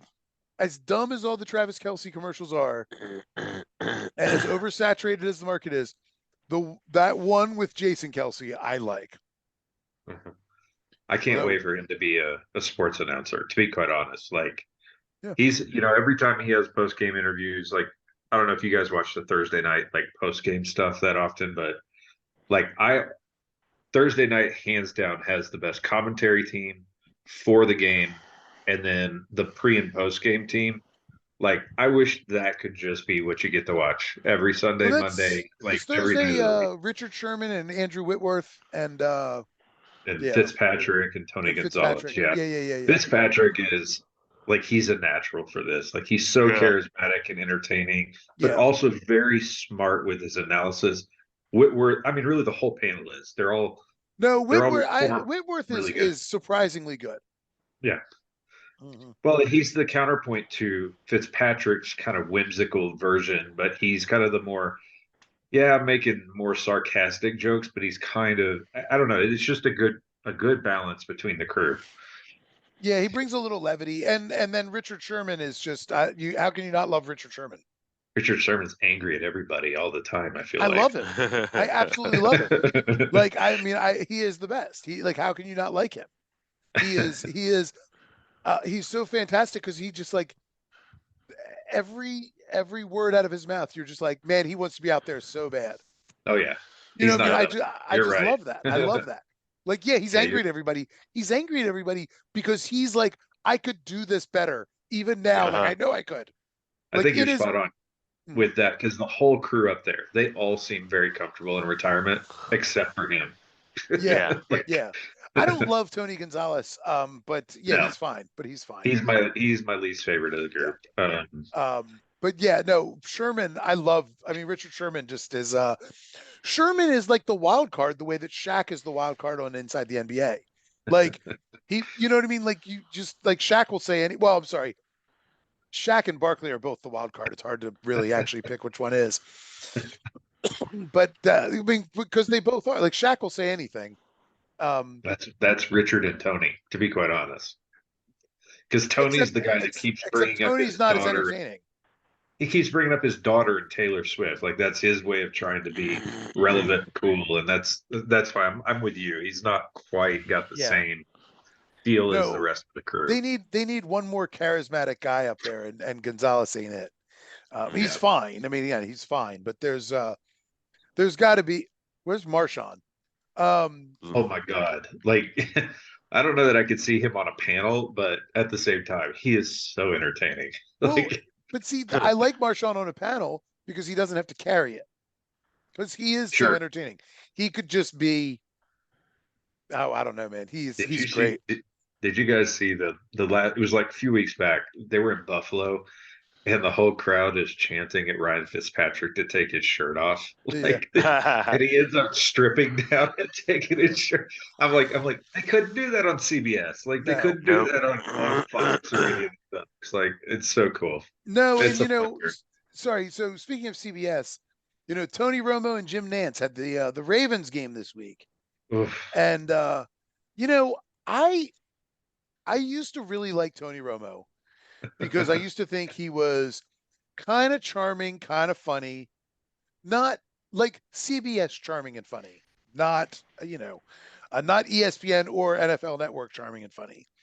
ESPN is like it's like Sellout Central, but that's okay. Like those guys are just like they get their script from the NFL and they just say whatever the NFL wants them to say. I can't stand it. But Romo, his analysis has gone in the shitter. Like I used to really like him because he would break down stuff as a quarterback and actually help you understand the game in a way that sometimes you'd miss the next play because he was still breaking it down. Yep. But it was so engaging and you're so good at it that you're like, I mean, I found Tony Romo to be a better quarterback in retirement than I ever thought he was as a player. I mean, do you understand what I mean? Like the way he explained plays and stuff, and he just doesn't do any of that anymore. And I'm like, that was the whole point of you. Like that was what made you worth being there. Now he's just like, I don't even know, man. I just feel like he spends all his time going, like, yeah, man, I cashed my check this week. You know what I mean? Like that's it. Like he's terrible. Well, Tony Romo's fallen in love with Tony Romo, is what it feels like. I also wonder, do you think some of it may be that they've asked him to tone some of that back? No, unquestionably. I think they have because I remember it's ruining it. People started complaining, I think. Yeah, I've seen on forums where people were like, will you shut up so I can watch the game? And I'm like, what are you talking about? Like he's actually like right.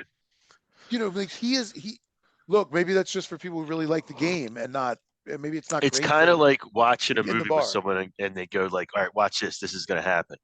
Mm-hmm. And then you're like, will you just let me watch it already? Yeah. I mean, but as a fan in sports where you don't know what's coming all the time, for him to be in the booth telling you the next play they're going to run is this, and that's what they run. It's impressive. And then they do it is impressive. Yeah. No question. But he's also gotten worse at it. He's gotten worse at guessing those things. For sure. He's not in the game all the time now. He's being paid the big bucks to talk, and he knows it. And Jim Nantz sucks. Has always sucked. Like, go back to golf. You're good at golf. Yeah. He's great at golf. He sucks at football. He's fucking terrible.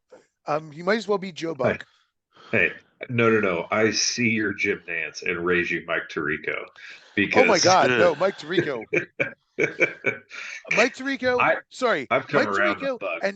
and Solomon fucking Wilcots. How that man has a job, I will never understand.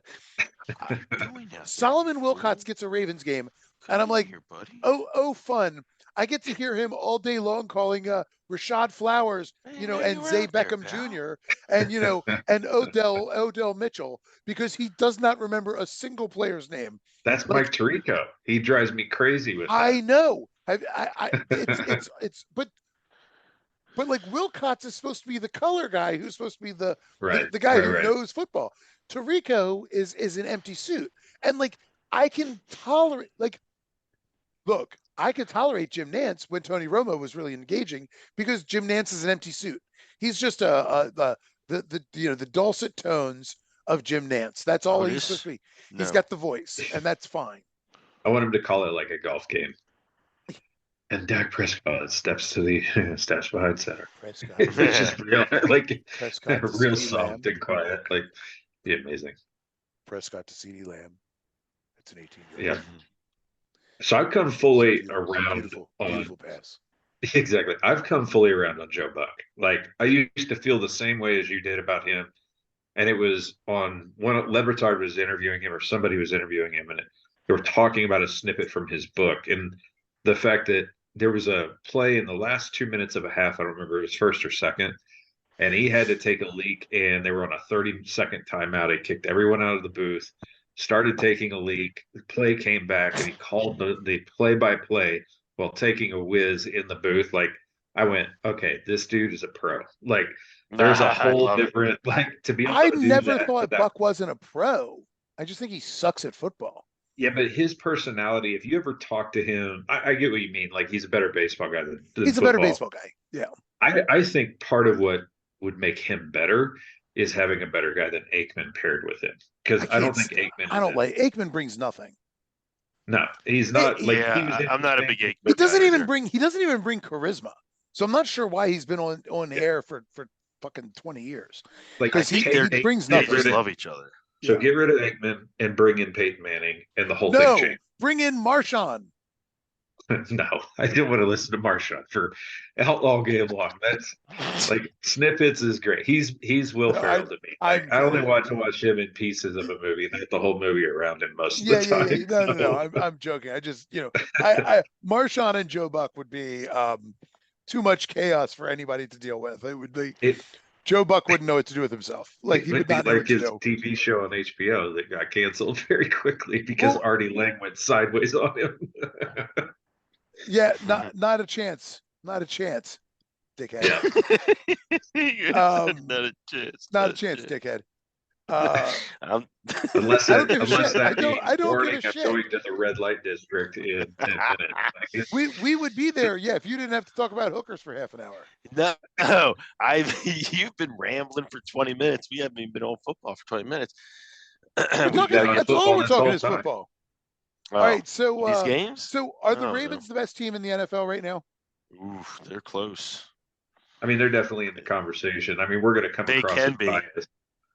Yeah, but we're going to come across as biased. But that defense. Well, the USA Today ranked them number one in their power rankings this week. So really, I have a hard time putting them above. And I say this: the Eagles are probably the team, and that's just because. The Eagles, I don't think they've hit their stride yet. They still have not really been the best version of who they are yet. I agree.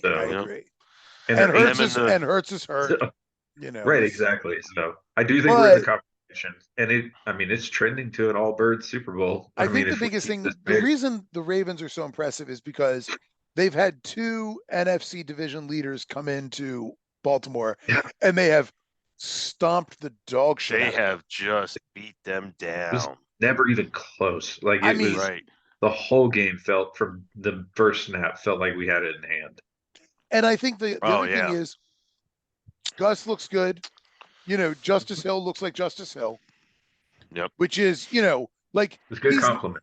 Yeah, he's a compliment. He's when he's never going to be he's never your guy when you need 3 yards. That's not your guy.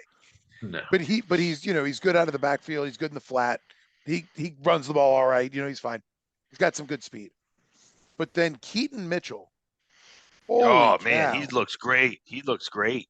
he looked great in training camp. Yeah. And He's I mean, fast too. well, that he runs like a 4.340. Yeah. He's our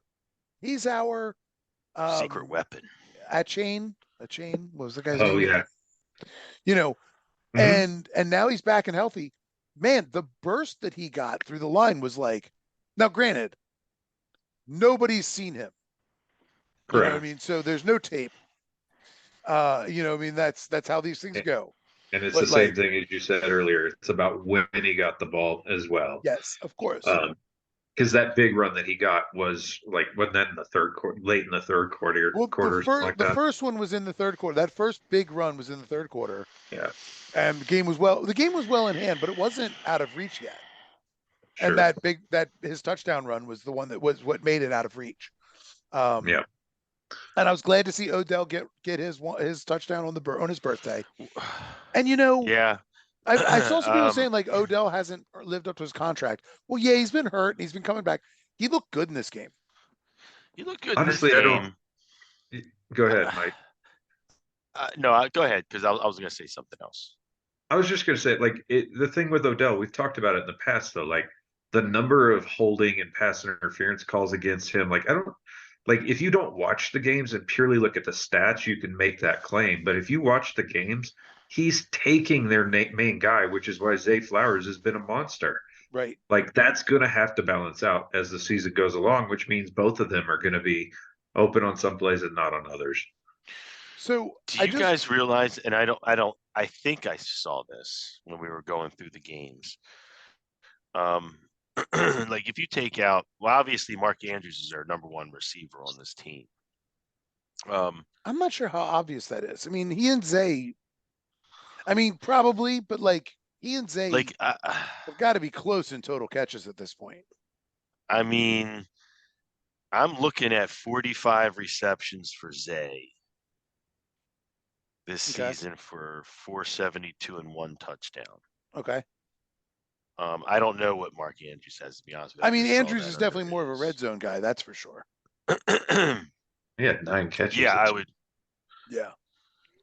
I mean, yeah, he has 41 catches for 477, so that's very much comparable, right? Sounds to me like they were. So he has 6 touchdowns as opposed to 1. I mean, Zay did nothing this week. He had 1 catch this week, I think. Yeah, that's a big statement. They're very close. It's a big statement on Flowers, though, because normally that is like there's no one even in the same neighborhood as Andrews. So putting Flowers in even in the same conversation a little bit ahead of it, like we finally have somebody like that. I mean, I think Andrews is still the guy that you're looking for a big third down that you need to convert. Sure. No question. But Flowers, man, if Andrews is double covered, Flowers is the next guy you're looking at. Well, what has happened with Bateman? But you know what? But hold on. But where's in fairness, Bateman been? I was just going to say, but that's the thing. Bateman looks fine. Mm-hmm. Yeah, but Odell he hasn't been looks producing. fine.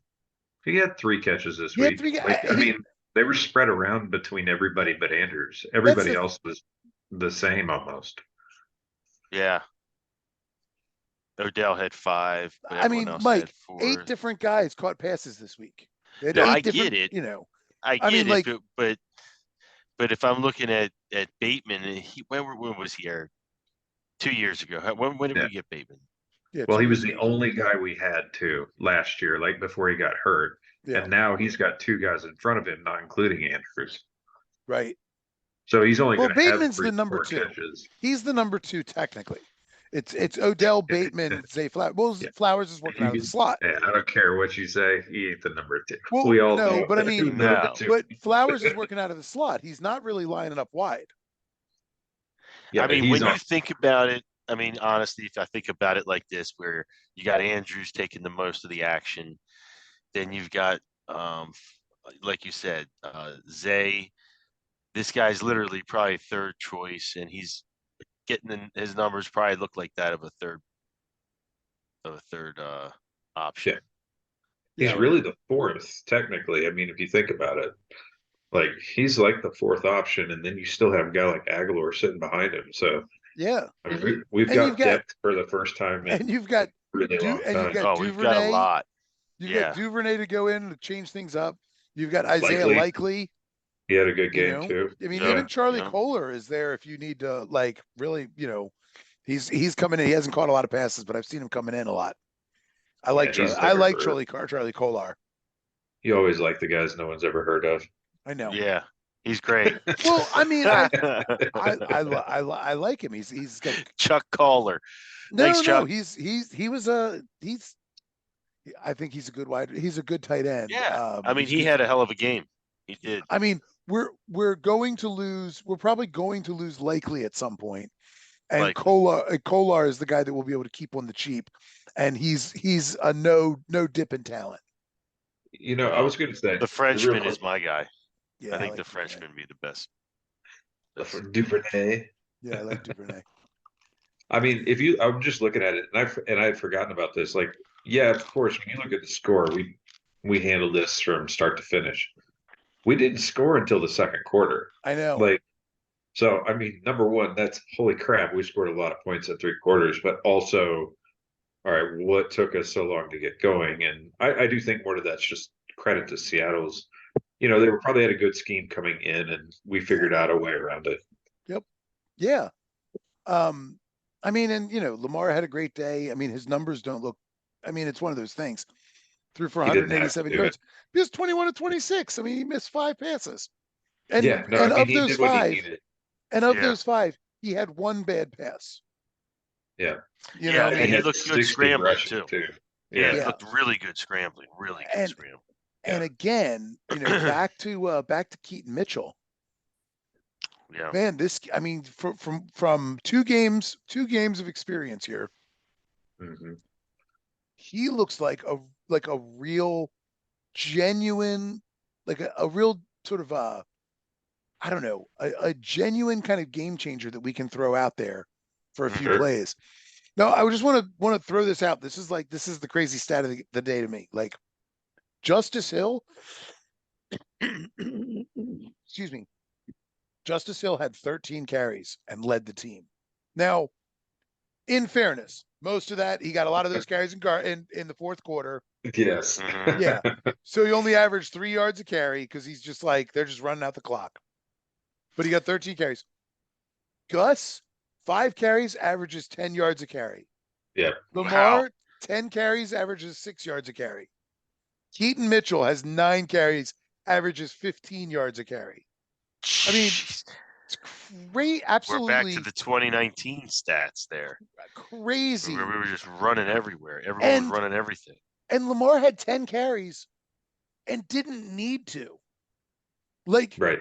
I mean, it wasn't Greg Roman. Scrambly action, scrambly eggs. Yeah, I mean, I saw in that game, I think there were maybe 3 design runs for Lamar that he ran, and the rest were just like, I'm just going to take it.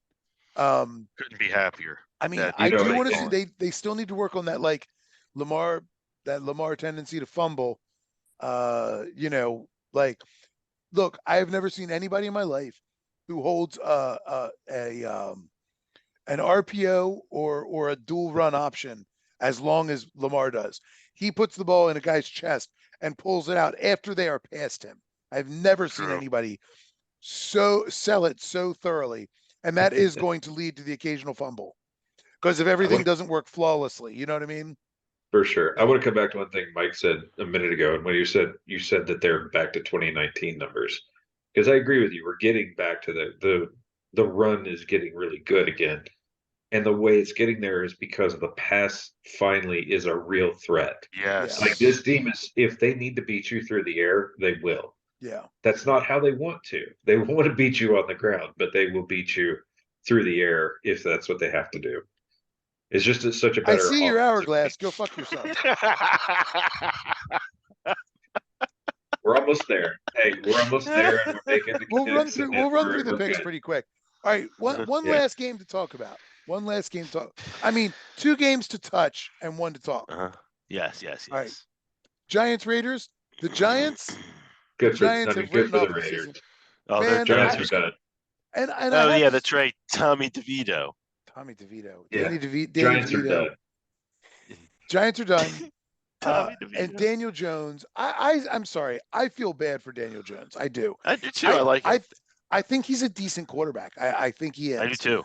I don't know that he's like a special quarterback. I don't know about that, but I think he's a decent quarterback. I think he's a starter in this league. I don't know who he is. Like he can't stay healthy. He's never done anything to impress me. But I see what you're pointing out. You're pointing out those like there's some intangibles there. And it's hard to put it. It's hard to put it all on him either because their offensive line's been awful. I mean, unbelievably bad. And yeah, and he's hurt every year, you know. And so you go, there is a question where you're like, well, was Daniel Jones always injury prone, or is this a David Carr situation? Where like David Carr seemed pretty durable in Houston while setting records for the most sacks ever taken by a quarterback. And after 3 years of it, dude couldn't stay healthy for the rest of his career. Here's the question. You know, is he better or worse than Derek Carr? Oh, he's better than Derek Carr. Based on what? Well, I mean, that's a good question. I think they're kind of on par with each other. I mean, like, maybe. With a lot of potential, but never seemed to quite get over that hurdle. That's a fair point. Daniel Jones has never had as much talent around him as Derek Carr has either. Like, who are his wide receivers? Who are Daniel Jones's wide receivers? Well, Derek Carr didn't have anybody until last year either. Like, you're going to give him a beat up Jordy Nelson for a year or whatever until he wanted his way out of Vegas. You're right. And he had Darius Hayward Bay for a year, and he had I mean, he's had yes, he's been limited, but he's had, you know, he's been in this actually you're right, they're a good comparison. Because he had Josh Jacobs, he had Saquon. You know what I mean? But who's catching passes in New York? We're not right now, no one. Like Darius Slayton? I mean, Slayton is nowhere near anybody that Carr's ever had. I mean, and Slayton's probably your, you know, Shepard. I mean, you know, like just nobody. Yeah. I mean, guys that are, you know, are number 2, number 3, number 4 receivers, you know, nobody else. But he's not making anybody look better either. No, agree. And that, to use that kind of same kind of, you know, measurement that we used earlier, like he needs players around him to make him look better. I mean, the bottom line is, I think the Daniel Jones era is over in New York.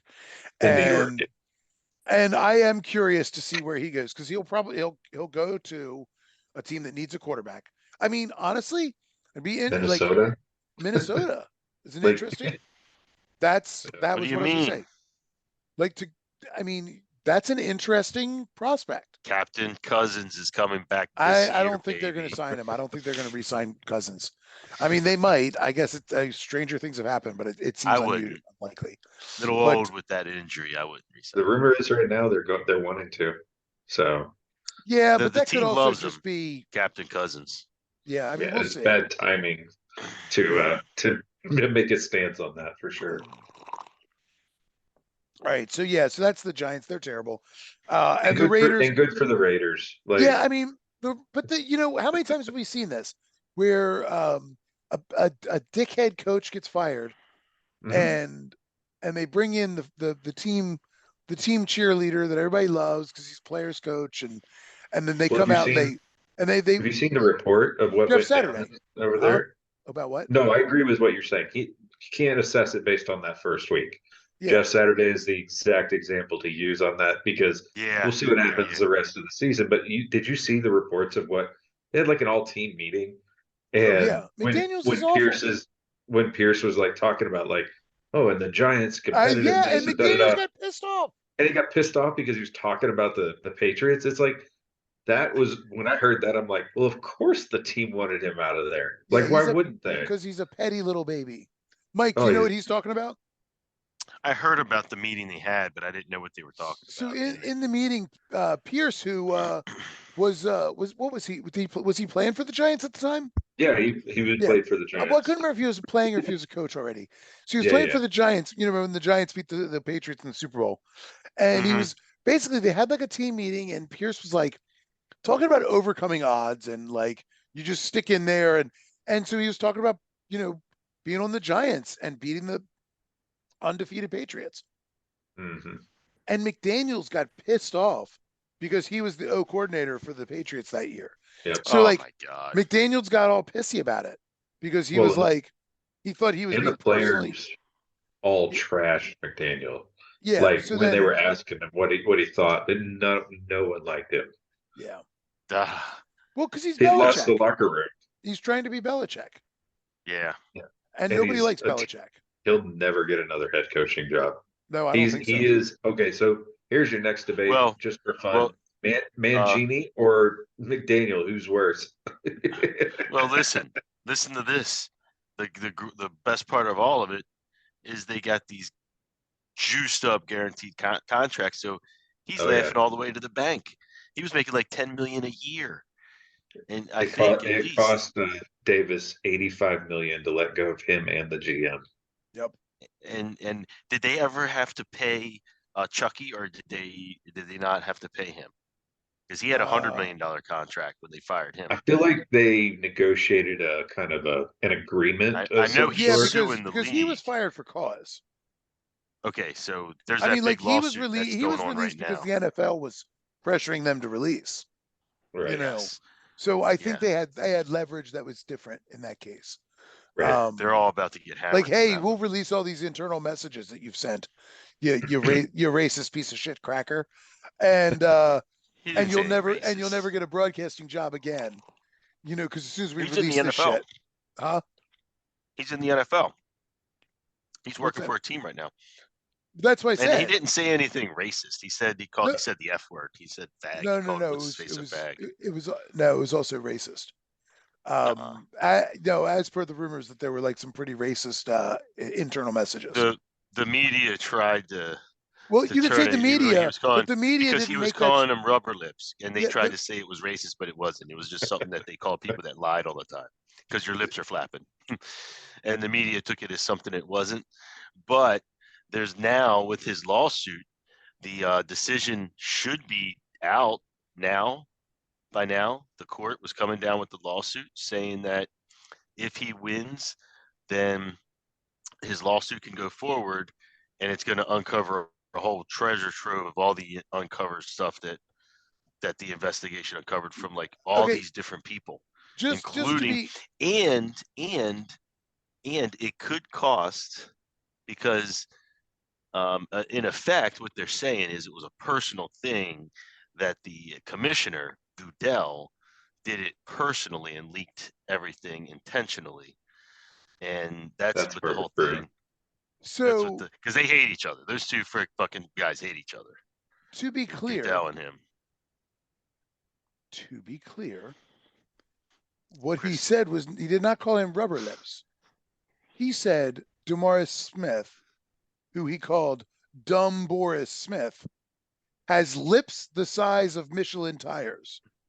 Yes. And big-lipped African Americans is a racist trope that has a long history as a racist trope. Yes. And so that is not the same as saying he has rubber lips. Now that might be prudent. I think if you keep reading on, there's a whole. I think the larger caption of it, it's a whole different explanation. Does not matter. Does not matter. Saying, yes, it does. No, it does matter. It does not matter. It does. Yes, it does. Because if it doesn't, then you could just go back and just look at transcripts and say he said this word. Done. His career's over, and that's not a kind of word. That's not we're in a. The quote. It's all about context. The quote.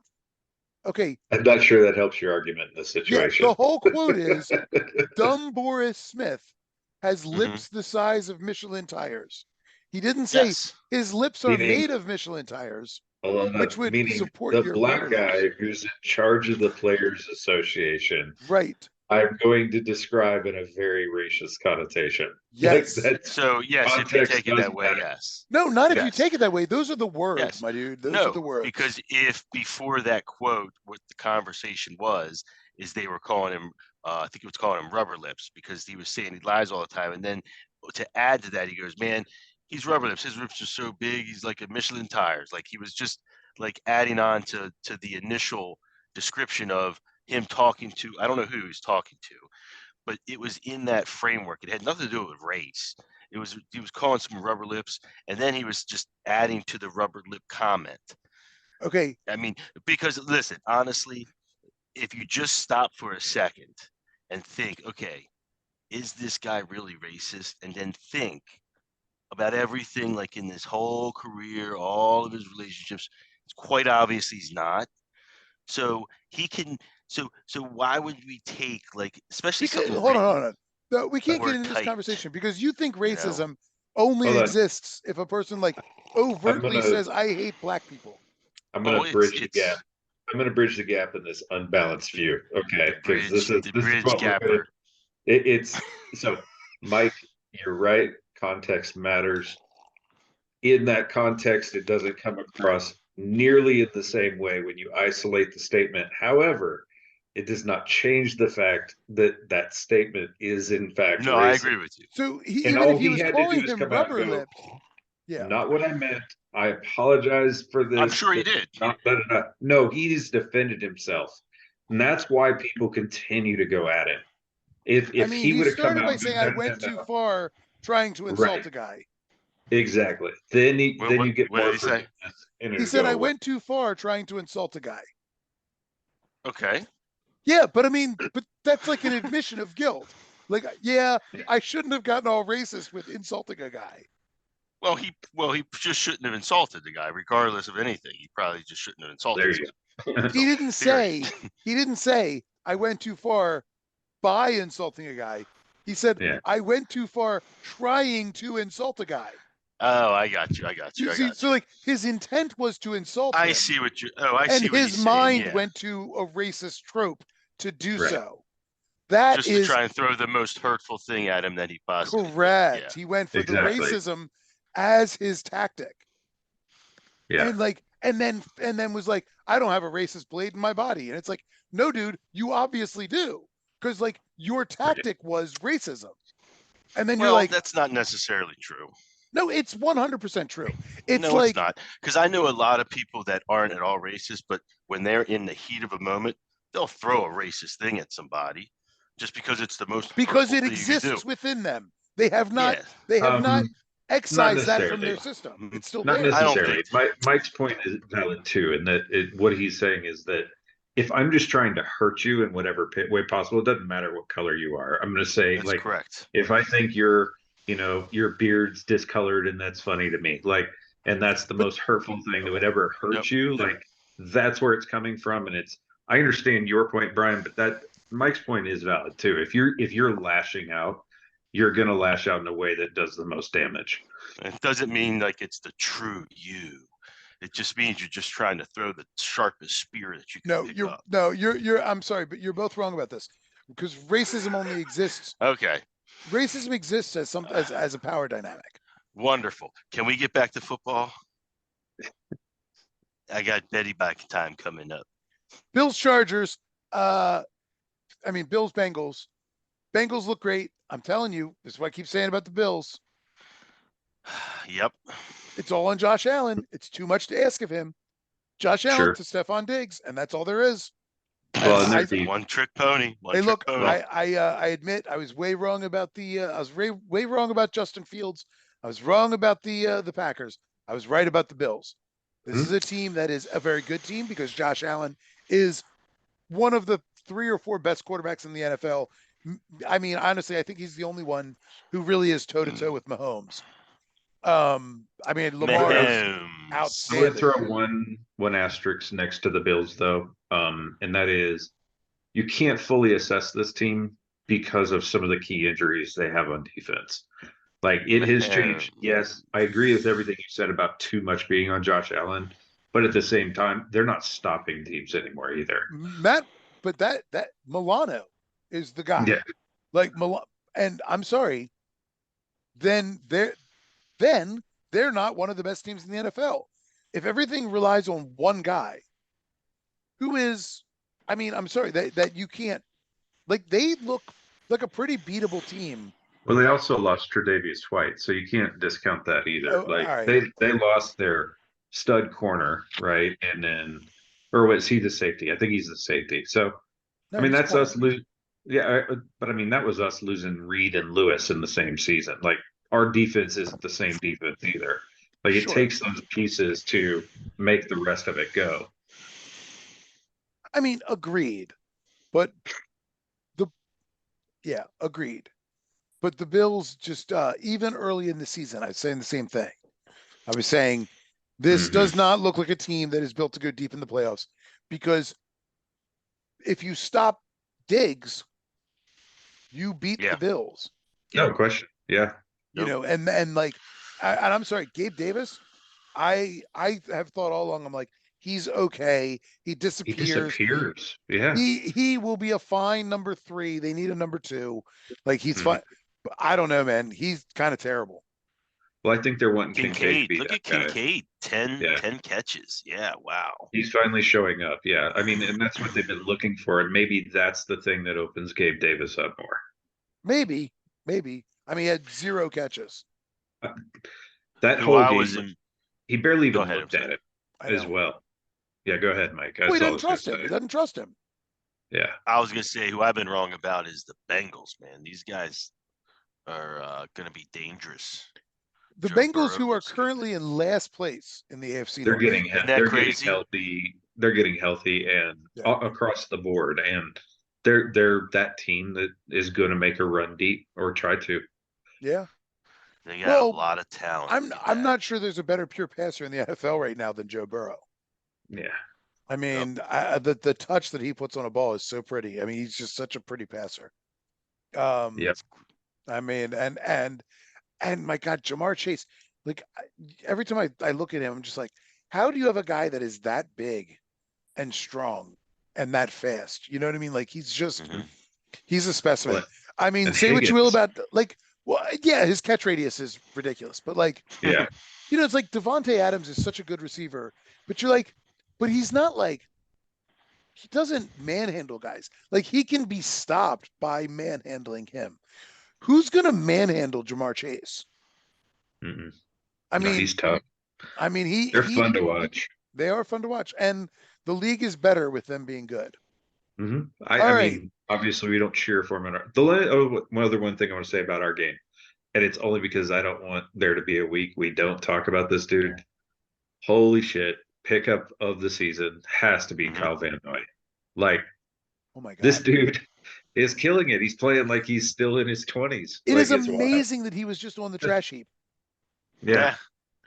I mean, yeah, he is our trade deadline, get. Yeah. We just got him, and, a couple weeks and him, Clowney, Owe, like, and Bowser's about to come back. Like, we're getting. I know. I was just gonna say, healthy. Bowser's about to come back. Yeah, have been healthy this year, which has been really good, even without without our safety. But we've been fairly healthy. If we can stay that way, we're deep this year too, which is really interesting. I think we couldn't stand to lose more than one corner before that start to hurt. But yeah, I mean, that depth has really been an asset this year. Yep. I was just looking at, like, when's Ojabo come back? David Ojabo's coming back. I don't even know. Like, get healthy, bud. Take as long as you need. Well, that I only say because Harbaugh said something about him this week, and said something on yesterday in his presser about he said something cryptic about Ojabo. Like, it was like, man, you put in now. Look, we really don't know how good he is. He hasn't played enough to really know. We know the potential's there. Yeah. But it's like, and the little bit that he's played, he's looked good. But man, what are we going to do about Patrick Queen next year? Like, I am so sorry we didn't sign him to that option. He's going to go. Like, he's going to be gone because we're going to have to sign Matt BK. Like, that's going to be BK, we can't do both. Matt BK looks great. Yeah. Yeah, well, I mean, if Ojabo comes back, maybe that's you're like, okay, he slides in, I guess. Or you draft, but he's an outside guy. Or that becomes your draft, right? You start looking, or you find a vet that goes well with, like, another young up and comer, that maybe. Or Malik Harrison slots in. Right. There's going to be plenty of options, especially with Quinn back there. So, I mean, Smith. don't know why I said Quinn. We want Quinn too. I knew who you meant. Yeah. How about Smith? Man, I really want to bring Clowney back too. Yeah. I mean, he is playing. Honestly, he looks as good as he's ever looked. He's not the centerpiece. He knows it, and it's good for him. It's made him more productive. Because he was, I don't want to say he was a disappointment in Houston, but he was never what they thought he was going to be. I think he was, in a way, definitely. Well, you get drafted number 1 overall. You know, there are certain expectations, and he was always disruptive. But and who was it that Houston should have? Everybody was up in arms about that because I can't remember who it was, because Houston needed a quarterback really bad, and when they took Jadeveon Clowney, they were like, I remember the whole city was like up in arms about it. Blake 2014. Blake Bortles was the number 1 quarterback off the board. Okay, so yeah, it's 2014, and then Johnny Manziel. Yeah, I think that's Houston, what it was. they probably wanted Manziel. Well, I mean, if you look at, I mean, you had Manziel. Go look at that, like Jake Matthews, Mike Teddy Evans, Bridgewater. Yeah, I mean, there were players that people were looking at, right? Aaron Donald was in that draft. Like so is Khalil Mack and Mike Evans. Yeah. You know, and our boy OBJ. Draft. Yeah, there's a lot of talent in that. A lot of talent in that first round. CJ Mosley. Yeah, that's who we took. Zach Martin for the Cowboys. Like there's then you got Shazier, who, I mean, who knows what kind of player he would have ended up being. Yeah. If he had stayed healthy. But anyway, that's all. I wanted to call out Van Noy because he's playing like a monster. No, he's been fantastic. He is. All right, so let's look at the upcoming week. So that Augie can go get his CP. His CP. Coming off my worst week ever. He's a little CP bear. He wants to get some sleep. He wants to get a little sleep. I'm in my beauty sleep, damn it. Thursday, Mike, you have to do the player pick 'em. Come on, man. Where are you? Well, why are you so scared? I don't. You said you're in this week. You said you're in this week. All right, I'll look into it. Let's get on with these picks. It's a whopping $5, man. Well, every time I put $5 in, it goes, you hit your limit. You can't do this. You can't do that. What's going on with that? Like, I put $5 in, and I pick players. I don't even know what I'm doing. You have a salary cap. You just have to stay within the salary cap. I play fantasy football. Yeah. Yeah, but he plays that weird league, remember? It's just fantasy football. The only difference is it's got a salary cap. You have a certain amount of money to spend. They're assigned a value. You build the best team possible for the amount of money that you have to spend. That's really all it is. The only wrinkle is it's important who you pick as your MVP. Who do you think is going to have the best stats? Because they get 1.5 times whatever they score. If you pick George Pickens and Deontay Johnson catches every ball, you're going to get blown out. That's exactly right. Because that's what happened this week. Yeah, right. I'll get it set up after we get off the call tonight. All right. Okay. All right. So game number 1, we've got Carolina and Bryce Young, the worst quarterback. No. Yeah. Going to Chicago, where 3.5. This is a hard game to pick because Justin Fields may be back. Is that the rumor? Right now, I'm looking at it right now. He was limited again today. And so he's ruled out. So probably 50-50 at best. I'm going Carolina. Carolina. What is it? Probably 3.5 points? 3.5. At 3.5, I think I'm probably taking Carolina as well, just because I think their defense is a little bit better. And Bryce Young's a little bit better. But let's see, the Bears got Montez Sweat, you say? So yeah, their defense looked better last week. I had Carolina clicked on this game, but you guys both took Carolina. I'm going to take the Bears. It's 3.5. I could see that being a 3-point game too. So that's part of it. I'm going to take the Bears. with the home crowd and the home, let's see. It's probably a bad gamble there, but On a short week too. Like that's the other side. Yeah. That usually favors the away team, I've found. So we'll see. What makes that Picks a short week? Why is that a short week? Short week for both teams. No, I know, but for whatever reason, if you look at it, it doesn't have as much of it has more of an impact on the home team than the away usually. Okay. All right. Indy at New England. Is that a 1.5 point spread? Yes, it is. Yeah. Wow, that's crazy. That seems like what do you guys think? That seems like a no-brainer to me. That feels Indy. That feels like a Belichick factor. And yes, I'm taking Indy. That's not I don't even know that that's a game. That's I just think New England's that bad. Like they're not a good football team right now. And I don't think Minshew is as bad as he played this week. I mean, I think Minshew's fine. Agreed. Their defense isn't as good as it played either, though. So yeah. I mean, I'm not going to say this is going to be a blowout, but 1.5 points. I think the Colts pull that out. Yeah. Yep. Colts. Houston going to Cincinnati. Cincinnati is a 7-point favorite. Is that right? Yes. So this is this on Monday was an 8-point game favorite. So this was a Mikey bet, but now it's not a Mikey bet. I'm good. Well, 7 or plus, and you can buy a 0.5 point, so I can take it up to 7.5. Okay. I'm going to take Houston. I'm taking the Bengals. I think that they're catching fire. Their defense is getting better, and this is not the Buccaneers defense. No. So Stroud's not throwing for 470 again. No. I'm taking the Bengals as well. Although I think Stroud will play well. Sure. But I think the Bengals are too explosive. They're going to win by 2 scores. Yeah. All right. We know how Mike's going on this next one. New Orleans going to Minnesota. Baby. And New Orleans. Get on the bus, kids. Get on the bus. 2.5 point favorite. Choo-choo. I would love to just ride the wave and go into the Josh Dobbs train. It's fun. But New Orleans did not look great last week, which means this week they probably will. And so that's why I'm going with New Orleans. That's pretty good logic. I like your logic. They seem to be no, because they're so inconsistent. They seem like. I agree.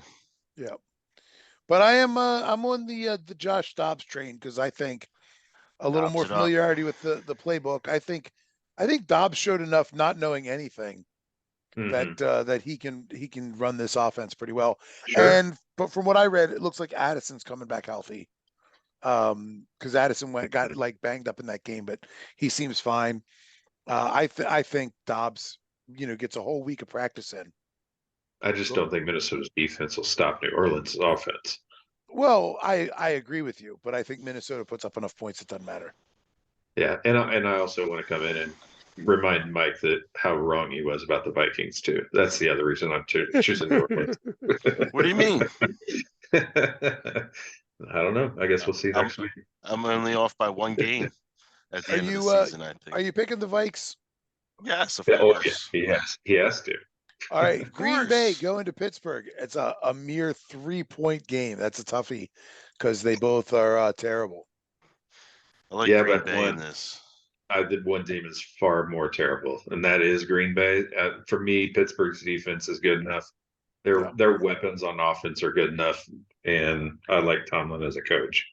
So I'm Pittsburgh all the way on this. Mike? Green Bay.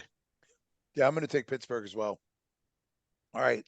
Tennessee going to the Bucks. 1.5 point dog.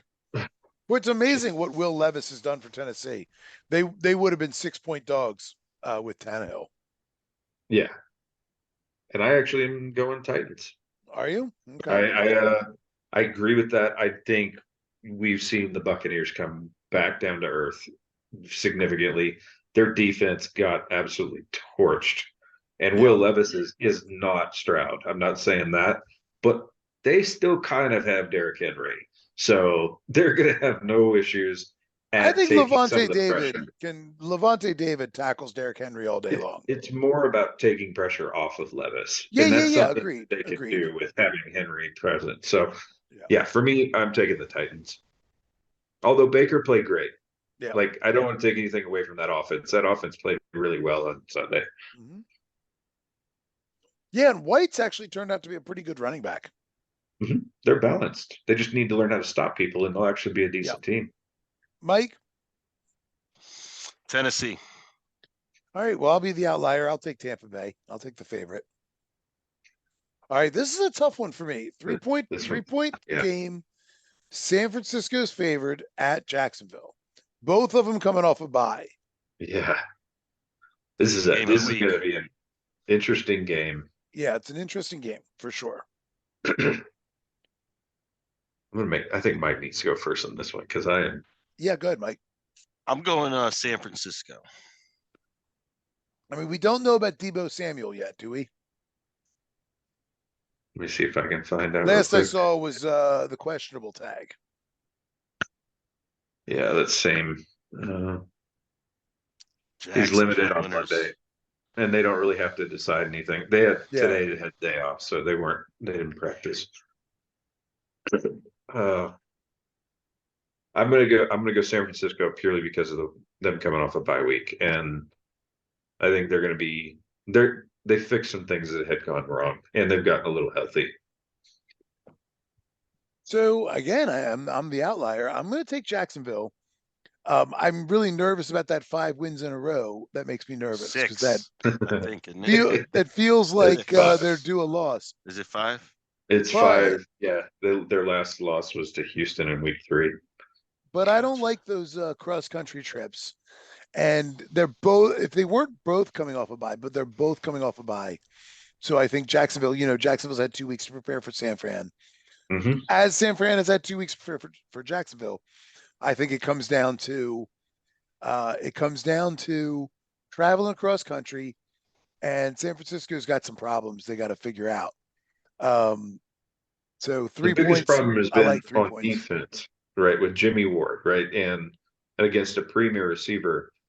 But the more we've watched Jacksonville's receivers, Calvin Ridley's not that. Yeah, he's not that. I would almost say Christian Kirk's the better receiver. Like or maybe he has just a better. Ridley is doing like OBJ. He's taking out their number one. He is, and that's why Kirk's playing better. But I mean, he also has another year under his belt with Lawrence too. So, but I don't. I think Etienne is who makes that offense go, and I think he's going to have a hard time finding running lanes on Sunday. Excuse me. Yeah, you make a compelling case. I almost want to switch my my bet, but I won't. I'm going to stay with Jacksonville. Cleveland comes to Crabtown. 6-point dogs. 6 points. I hate this game. I'm going with Cleveland. Well, I don't hate this game. I hate this spread. I hate this game because we've all given a lot of love to Jim Schwartz and that Cleveland defense. And then right after that, they allowed like 2 or 3 consecutive 30-point games against them, which was like, where did that come from? And then, of course, now they just pitched a shutout. Yeah. I think they're going to come off that shutout. They're going to have a letdown. I do think the Ravens are a much better team, especially on the offensive side of the ball. I mean, I think the Ravens win this, and I wouldn't be surprised if it's by 10. Mike? But it's a division game, so that's the reason I don't like the spread. Yeah, I don't like the spread because it's a division game. That's why. I'm with you. Mike, what's your pick here? I think we should trounce them, but Baltimore always has these letdown games, so I'm going to take Cleveland. We just did against Arizona. I don't think this is a letdown game. I think it's a division game, and they go into division games with a different mentality. I think Cleveland always plays us better. I think the Ravens win. I hate the spread, but despite hating the spread, I am going to take the Ravens. Ravens win a last minute. Ravens, I think, win. No, I think we're actually going to win kind of decisively. I think this is going to be one. I'll add one wrinkle. I just looked at who we play the week after. We play Cincinnati the week after. So if we look past Cleveland, which we should not do, no, we're not going to. That would be the only reason that I could see us drop in the game. They're not going to look past Cleveland because Cleveland's defense is too on the map. They look past Arizona.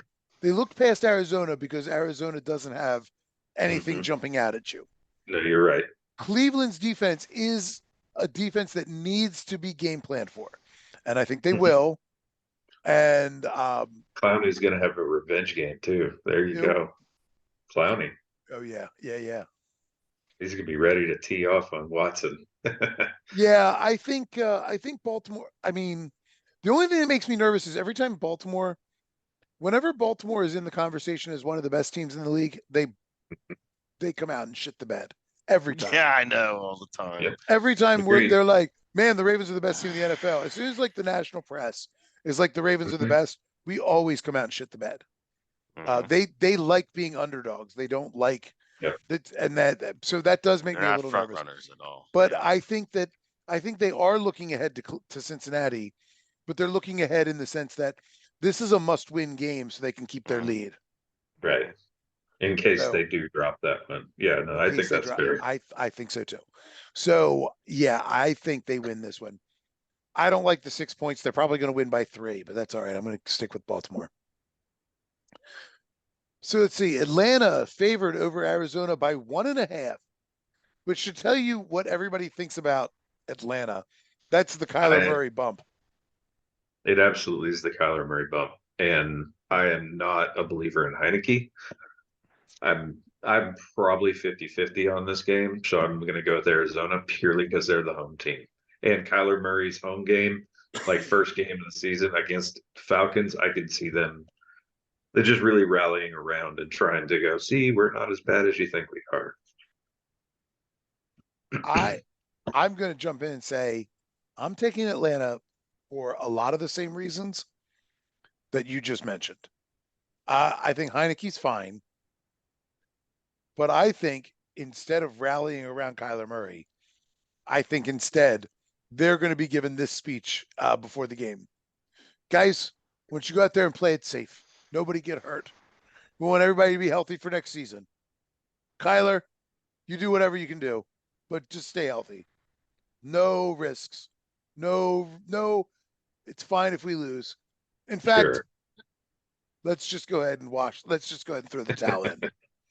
I'll throw another wrinkle out there. I definitely take Atlanta if Drake London is back. If he's still hurt, then that's where. I thought he was coming back this week. He's still questionable right now. Again, it's a day off thing, so they're being safe with him, and we won't know till later in the week. All right, Mikey, Augie. Which bird are you taking? I'm gonna take Arizona. Ooh. Okay. I'm not sure if this is a good thing or not for me, unless Mike is like the Saints, where every other week he's good. Yeah. He and I are pairing up a lot. Detroit is going to LA to face the Chargers and is a mere 1.5 point favorite. Mike, what's your thought? Detroit. Yep. The Lions? I'm same. Lions. We're all Lions. Lions are coming in off a bye week. And the Chargers are fine. Yeah. Their offense is good. Their defense, I mean, they're not as good as they were. They've got a lot of injuries now. I just think the Lions are going to come in and wax them. I think so too. All right. This is my favorite game of the week. This is the Mike bet. This is the Mike money bet here. Oh my God. Giants, I just saw the line on this game. At Dallas, 16.5 point dogs. Giants all the way. Wow, that is such a big line. Yeah. I'm gonna take the Cowboys though, because Danny DeVito, oof. He's bad. It's not good. It really isn't. And the Cowboys looked really good against Philadelphia last week. Even though they lost that game, they look, and they have really since they've come back from their bye. So I think they're cooking right now, and I think the Cowboys win by more than that. Well, to me, it's just like this. The Cowboys played the Giants in New York with a healthy Daniel Jones, and they beat them 40-0. I'm not going to necessarily count that. I know your point, but it's I don't think it's going to be a 40-0 game, but I can see it being 28-7. No. Right. My point is 16.5 points is a ton. I mean, it's a ton. But I'm taking Dallas.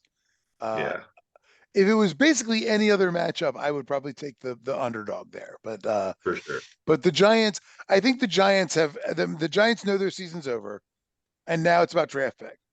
I will say the one thing that I don't like for Dallas is it feels to me like their running game is non-existent. And Sucks. that's going to be a real problem as the season wears on. No, I don't. Can't They're rely not on going to get. data. They're not going deep in the playoffs. Tony Pollard is. Yeah, I mean, it's bizarre because Well, I mean, he needs Zeke to be the but lead back. It you seems know what? like. But here's why I disagree because Pollard had to be the lead back a lot, and he played great. You're That's right. why they felt comfortable letting Zeke go. But They're he just was not. always a threat. The opposing teams were always scheming more for Zeke than they ever were for Pollard. Yeah, I guess so. They're just not. They're not using him very well. They're No, they're using. definitely not. If you watch, they're That could be a using. McCarthy thing too. They're Like using Pollard a lot as if they think he's Zeke, that and could it's like, be. no, he's. I will acknowledge that. It could be that it's just the play calling for Pollard is not what complements his skill set. Yeah, no, they're like he is a get me out in space and let me run kind of guy, and they're not doing that, Right. or at least not enough. All right, let's see. Yeah. Washington travels cross country to Seattle as a 6.5-point dog. This is a get right game for Seattle. They got embarrassed last week, and it's time for them to embarrass someone in return. Agreed. Yeah. I got Seattle. I got Seattle. I got Seattle by 20.